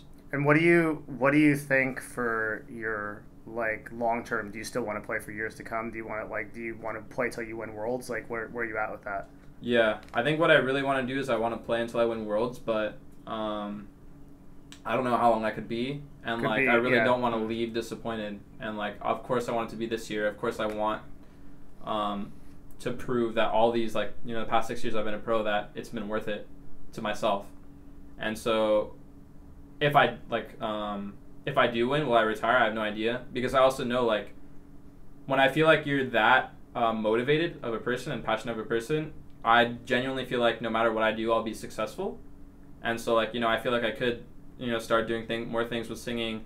I could like go back to school if I really wanted to be really successful doing that. You know, I could do a bunch of different things, but the only thing on my mind right now is like being the best League of Legends player, and like everything else comes after that, and I'm not really worried about where the future will take me. Awesome. That's a super cool answer. Like, what about for like your own self-improvement as a person? Like, what are your personal objectives and goals like going into the next split in terms of like reading and just like exercising and like do you actually have like personal progress goals for like fitness and for like reading books and stuff? I don't even know if you do. They're more abstract, I'd say, okay. For other things that aren't like specifically league, but they're definitely there. Like especially now in the off season, like I've written down, like I have like multiple notebooks for like different subjects, and like one of them is like on planning. And so like I kind of wrote down like what things do I want to accomplish in the off season, and then like what do I want to specifically accomplish every day. And I wrote down specifically like I want to do at least this for reading every day. I want to do at least this for exercising every day. So I kind of have like some standard where it's like I'm not like gripping like myself. I don't know if I can say this, but I'm not gripping myself by the balls for like every single thing. You know, like I'm kind of like loosening it a little bit. You know, it's like it's not like I have to like PR on deadlifts every single time I go to the gym, you know? It's like, but I want to, yeah, I want to, like, because if you push yourself that hard on everything, like, you have no room to breathe. So it's like, I leave a little room to breathe on the other things, you know? It's like, yeah, I want to be active every day. I want to go to the gym every day. I want to try to do yoga like once or twice a week at least, and like things like that. And like, so as long as I feel like I'm improving from it and I'm getting something out of it, then like I'm fine with that. But if I see that I'm like plateauing, that's when I kind of like take a more like direct look at it, and it's like, what do I need to change to actually improve? So like the league is the only thing where I'm like, yeah. But everything else is like a little more like relaxed, I'd say. Yeah, but that's because of the league focus though, right? Like if you weren't that, you'd be all in on something. I'd be so like, I could look at like my gym progress and be pretty disappointed, because I've definitely like had points where like, oh, I've gained like 5 pounds. I'm like 150 now, and I have like a good amount of muscle. Like I've almost like I've lost like a good amount of body fat. Your problem is gaining weight. Yeah. That is the I would hate to have your problem. I honestly would. Like when I started doing like serious fitness work, I was 198, and now I'm 173. Nice. And that was hot yoga. That was a lot of gym work, a lot of running, like everything like that.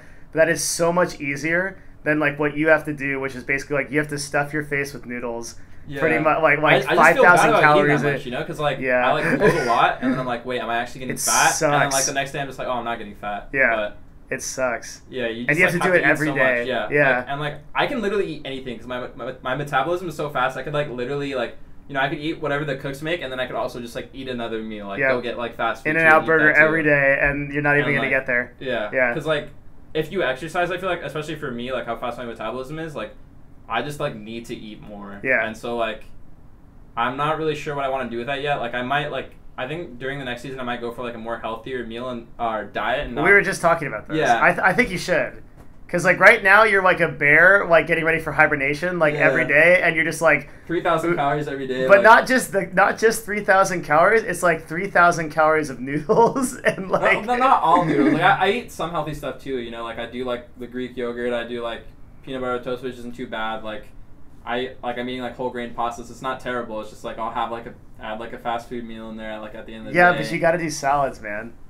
I have been doing salads. I did like a black bean salad today. Yeah. Do you do more greens? Well, like I asked like Jordan. Beans. Yeah, I asked Jordan to like make the black bean, make a black bean salad for me. And he did. It's got like black beans, garbanzo beans, like spinach, like. Is there any dressing on it? I have no idea. Because I kind of like ranch or anything on it. But. You know, for lunches I always make a kale salad with like I make a custom kale salad, and it's like the quintessential pretentious Santa Monica hippie executive salad. It has like coconut oil. It has like all the stuff that like it has like coconut oil, edamame, kale, arugula. Jesus. Yeah, it's everything healthy, but I can't get that duplicated over there at the kitchen, so I don't bother them about it. I have to try that more. Like I have to like feel the difference for myself when I like eat like all healthier as opposed to like so different. Because like you don't crash. Yeah, I eat you don't crash on carbohydrates. That's the big thing. If you like crashing on carbohydrates, I'm telling you, it's the worst. It's the worst feeling to be at like 3 p.m. and want to go to sleep, especially if that's like your primary scrim schedule. You're so hosed if it's like that. Yeah. You can't be tired in the afternoon. Yeah. For me, I usually don't feel tired if I get a good night of sleep. But I wonder if I don't get a good night of sleep, but I eat healthier, like if I just don't feel tired. If you're like, well, how many? Okay, so in a 3,000 calorie diet, how many carbohydrates would you say you're eating per day? On that diet, probably like 60% easily, 70%. So 400. Yeah. Yeah. So that would be my guess as well. And if you're doing 400 grams of carbohydrates, like your body is going to be like, oh my goodness, every day, and like the whole process of converting that into fat and into storing it and the digestive system is going to take so much of your inherent energy that you're going to have these like, or you should be having these like crazy spikes in energy. I also forget about your age. How old are you now? 22. Man, oh my God. Okay, that's why. Okay, that actually explains it, because okay, I'm like living in, I'm like 500 years old, so whenever if I eat something like that, and you will one day be here too, so I can't wait for that. Oh, no. But then I'll be super old. Like, but that's the thing, is it just keeps going. So I'll actually be like, oh, you know, like, but when you're like 10, 20 years from now, like if you eat something like that, it'll ruin your whole day. If you eat a donut in the morning, it's over. No. Your entire day is over. Yeah, I remember like when I was a kid having like ice cream cake for breakfast. Because there'd always be like somebody's birthday, and then like there'd always be like 1 or 2 pieces left, so I'd wake up early and just eat it for breakfast before school. If I do that, it'll actually ruin my day.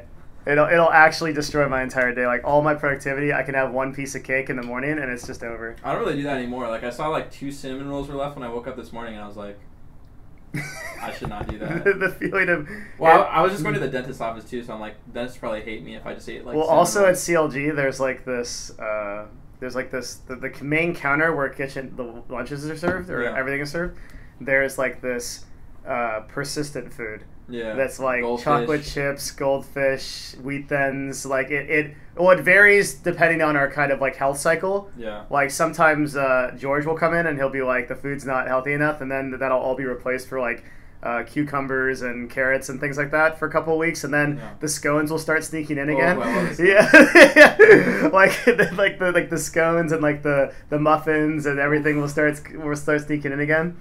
And it's like that's like one of the reasons why I'm glad that I'm not in that house, because like I'm in this separate universe, because like I don't go in there till 7 p.m. unless I have to talk to someone, because of the food. Like otherwise I'm just going to be eating muffins all day and then crying myself to sleep every day. Yeah. So you're still trying to build up that gym profile, but your goals are pretty abstract because you're like completely focused on league still. Yeah. Yeah. That's how I'd describe it. I see.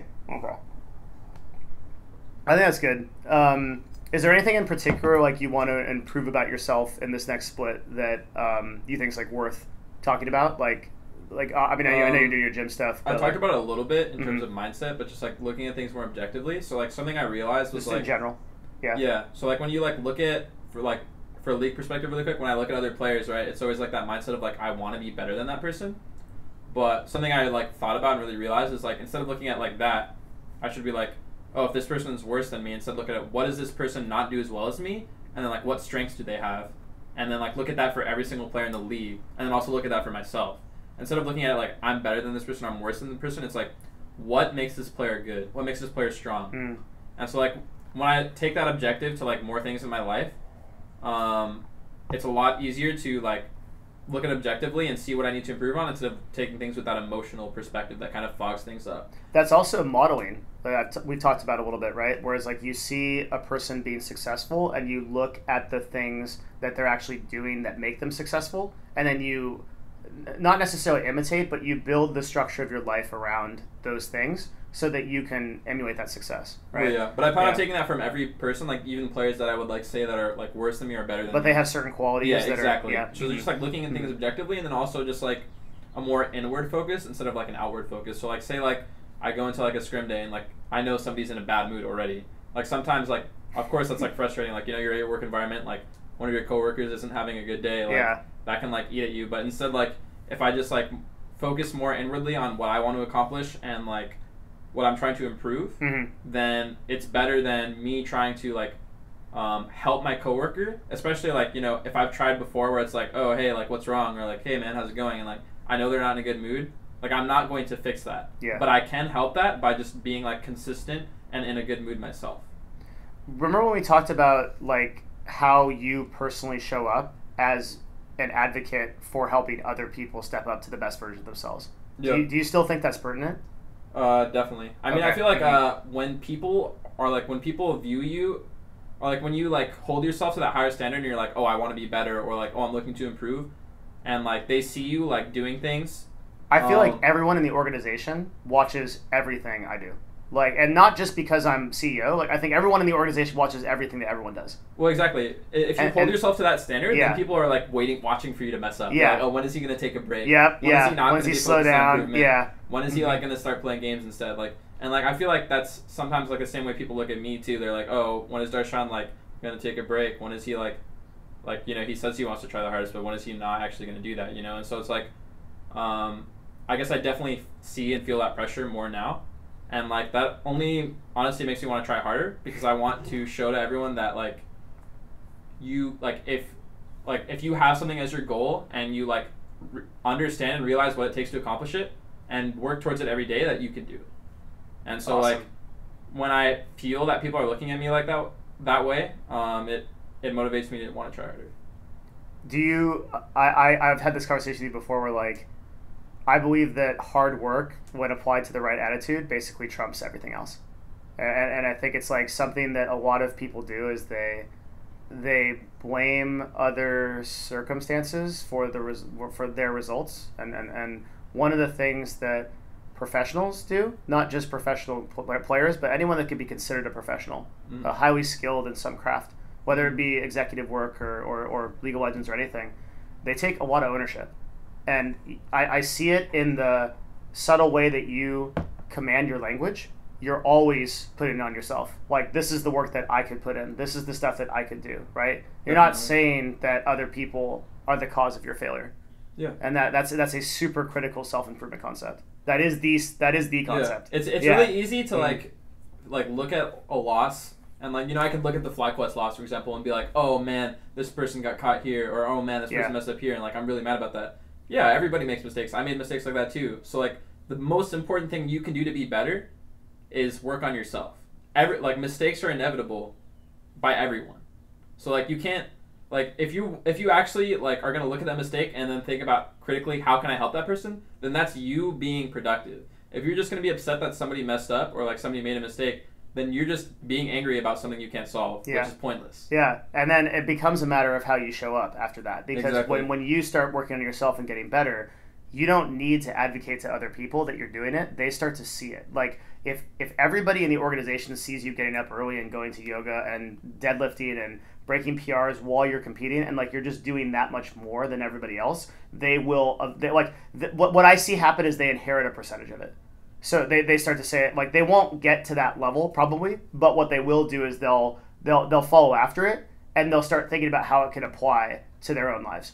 And it's like the most exciting thing to me to think that if you're at like 120%, that someone else will improve 15 to 20 to 30% themselves just because of you being that catalyst, and then them applying that to their own life. Yeah. I mean, nothing breeds motivation more than like seeing someone like that's that motivated, and like that's why everyone wants to work in like an environment where they feel like people want to keep trying harder. And that's my dream for CLG, is that every single person is pushing themselves like that every day, because if that is the culture that we have, everybody is growing exponentially at a daily basis. I've always been trying to create that there, but then you get bureaucracy, you get red tape, like you get the people in the organization that are not of that mindset take a lot longer to leave than I would like them to, and just because of how pathways and timeframes work in business.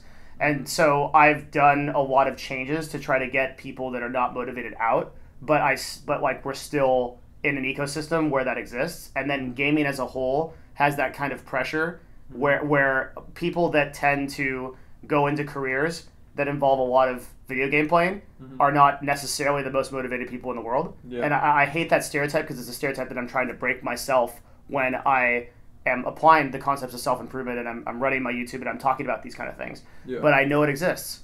I know that people that are playing video games on a regular basis are not necessarily as motivated as people that are working for Google and Facebook and like going after the dream and like moving to New York so that they can pursue pursuit of happiness type stuff, right? Yeah. It's frustrating, but if we could create a culture, and so one of the things that I think CLG realized, and this kind of just occurred to me, but it's interesting, like one of the things that CLG realized probably about a year ago was that we had to insulate the teams and create separate ecosystems, because if the whole ecosystem of CLG couldn't be that motivated organism, we had to at least create it in pockets on the teams. Does that make sense? Mm-hmm. So we, like, the reason why the LCS team, I feel like, is more of its own individual ecosystem with its own individual like organisms and problems and solutions and things like that. Yeah. And it's not as affected by the whole as much anymore, good and bad. But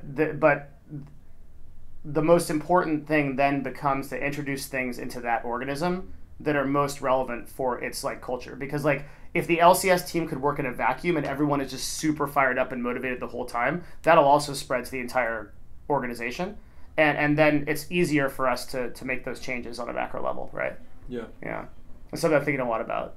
It's like one of my big things, other than storytelling, which is like like I said, like my core objective right now. Probably the second objective is like how do we create a culture of like true hunger and drive?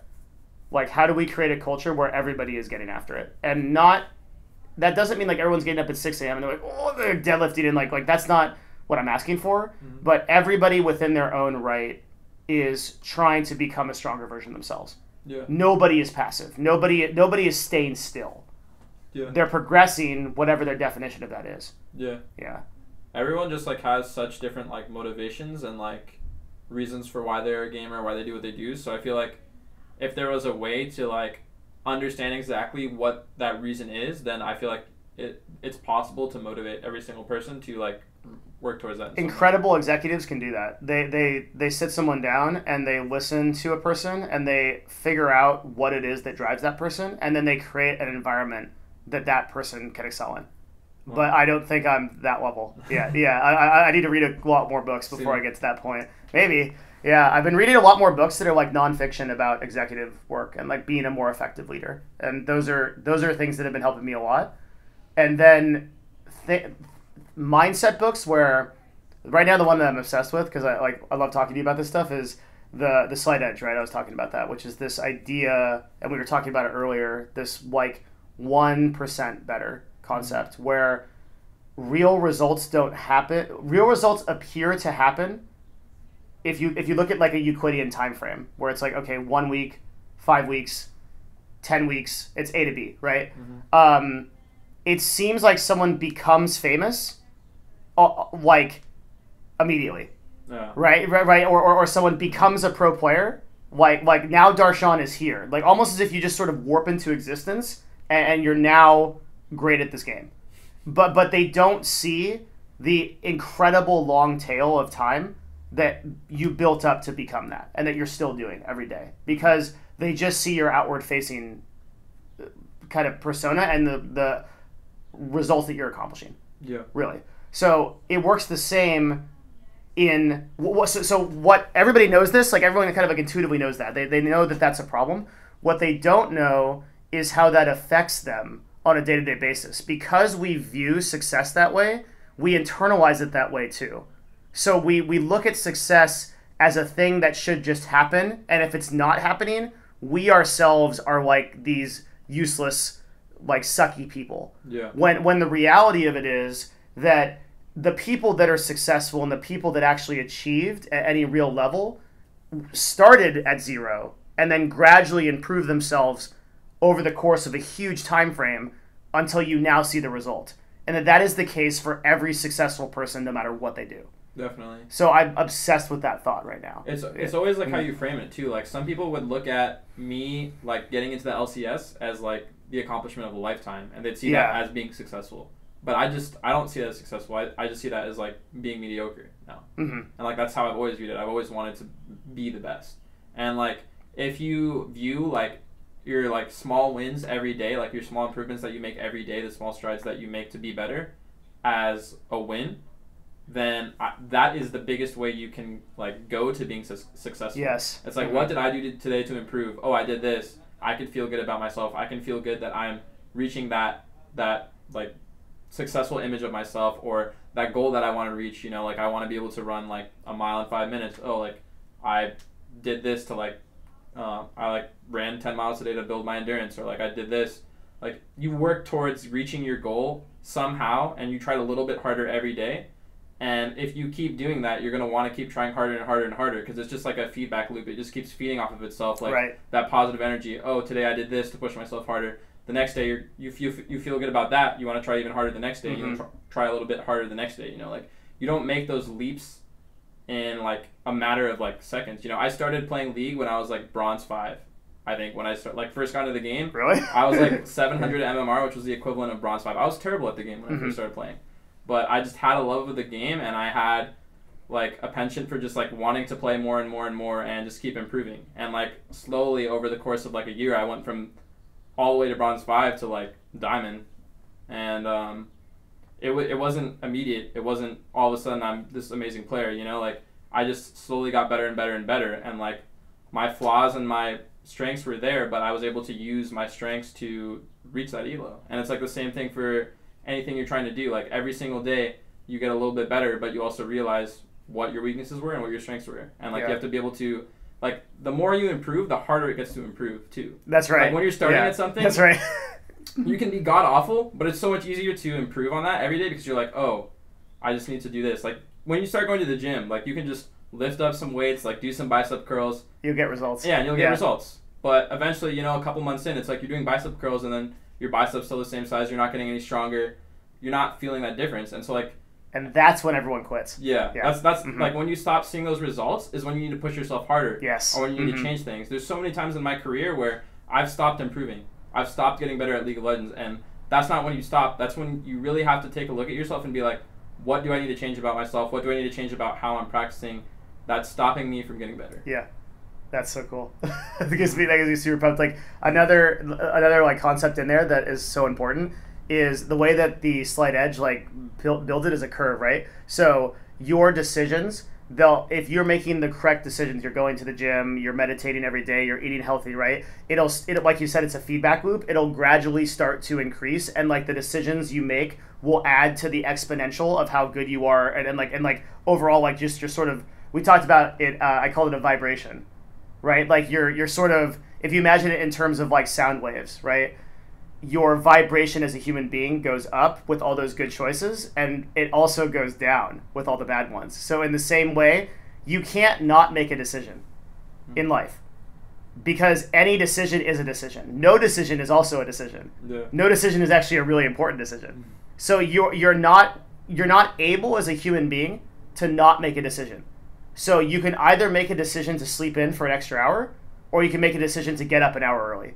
Or you can make no decision, which means your body just probably decides to sleep in an extra hour, right? Yeah. So, and what most people say is, I'm afraid of what will happen if I make the wrong decision, and I'm a little bit afraid of what will happen if I make the right ones, and it gets me to a level of accountability that I don't know if I can deal with. And so I'm not going to make any decision, but that's a decision. Yeah. And that starts a negative feedback loop that leads people down. Yeah. And so the way that you get incredibly good at something is also the way that you get incredibly bad results. And what's so crazy about life is that it shows up the same way. If you have an incredibly bad thing that happens to you, just like you getting into the LCS was a great thing, and like some people, that's the apex of their career, like you said. It's like that's all I'd want to do is get into the LCS, right? But you were like, I want to win Worlds.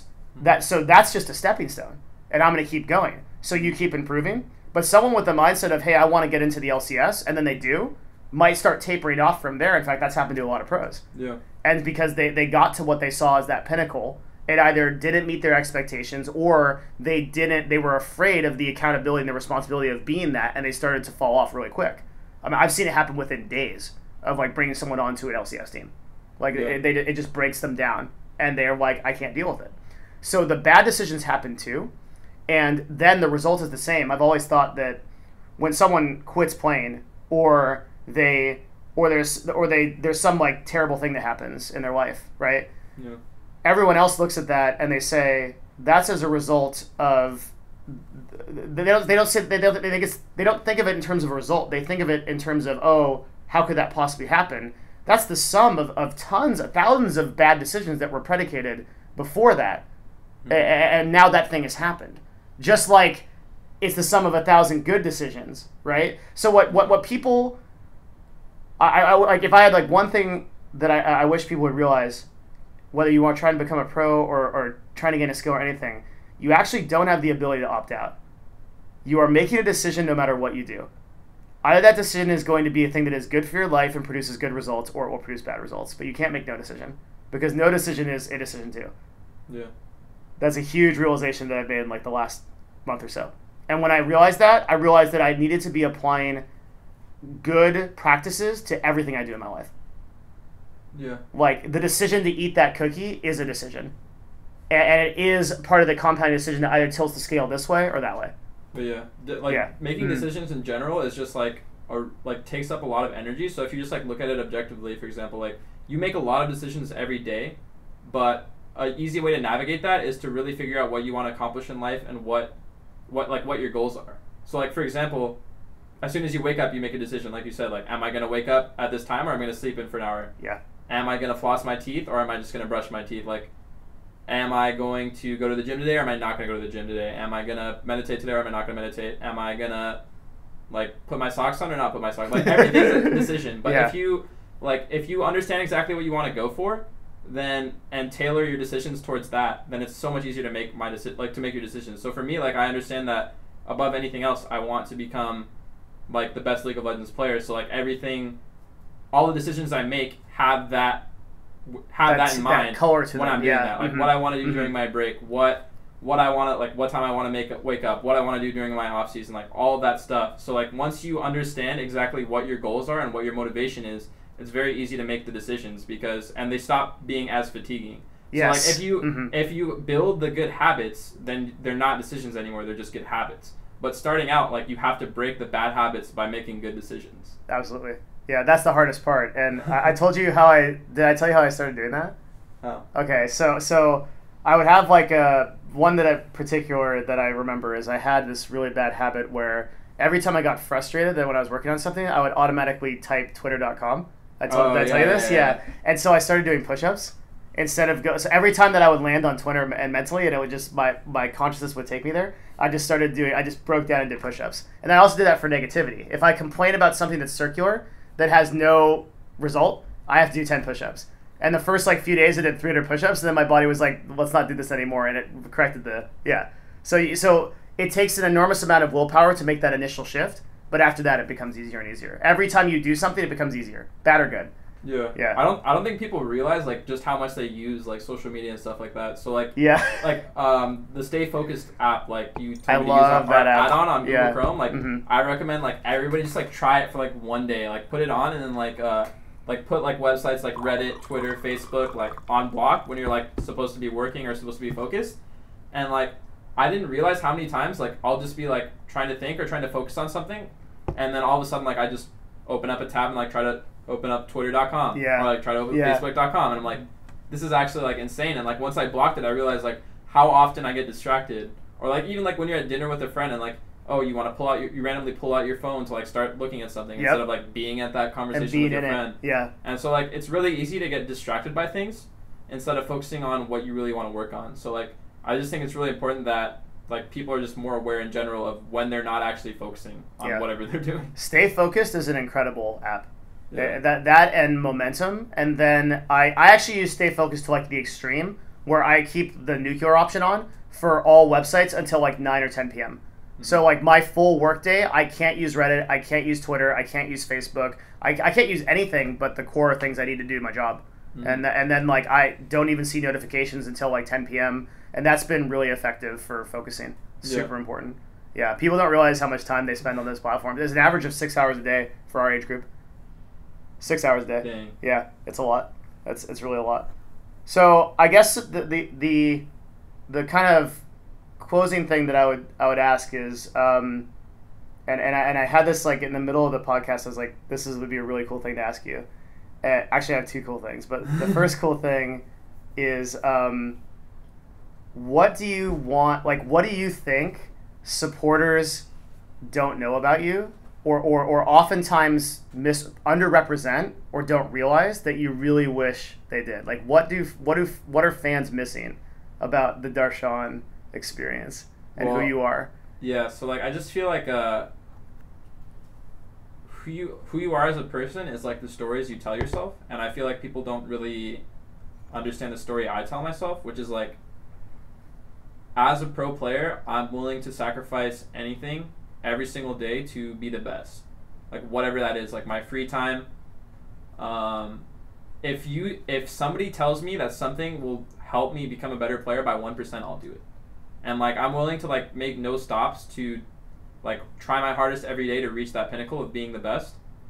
And that is my sole objective as a pro player. I'm not a pro player to be famous. I'm not a pro player to build my social media brand and hope more people notice me. I'm not, I'm not trying to get 1 million Twitter followers like Bjergsen. I'm just trying to be the best. And that is my only goal. And that is all I try to do every day. And I feel like people don't really see that when they think of me. Like they see like the singing videos. They remember like the even his teacher calls them Zion Spartan video. Yeah. They like see all these other things and like, attribute it to other things like, oh, maybe Darshan should, be a singer instead, or maybe like he's not that motivated because he does all these other things, but or like, oh, he's not that good anymore. But I can tell you this with like no doubt in my heart, like that is my only goal, and that is what I'm going to prove before my career is over. And I hope you guys will stay along for the ride. Awesome, man. Any closing thoughts? Anything you want to say, or? I just want to say thanks for letting me on this podcast. Hopefully, people learn something about CLG, my career, or like personal improvement, and they make some change towards that. They learned something, they made some change towards themselves, and they actually got something out of this podcast. That's all I ask for. Awesome, man. It's truly an honor to have you in this organization, and I've told you this offline. I'll tell you it online, that you are one of the most meaningful people to me, and you've helped me become motivated too, because I know you're getting after it, so it helps me do it every morning, and I'm so grateful for you to be a part of CLG and everything you've done for this organization and you've done for me personally, like our friendship. And thank you so much for coming on this podcast and doing this, and for what you give to the community. And I hope that people too will take Darshan's advice and get 1% better every day. Thank you, man. Yeah, pleasure. Cool.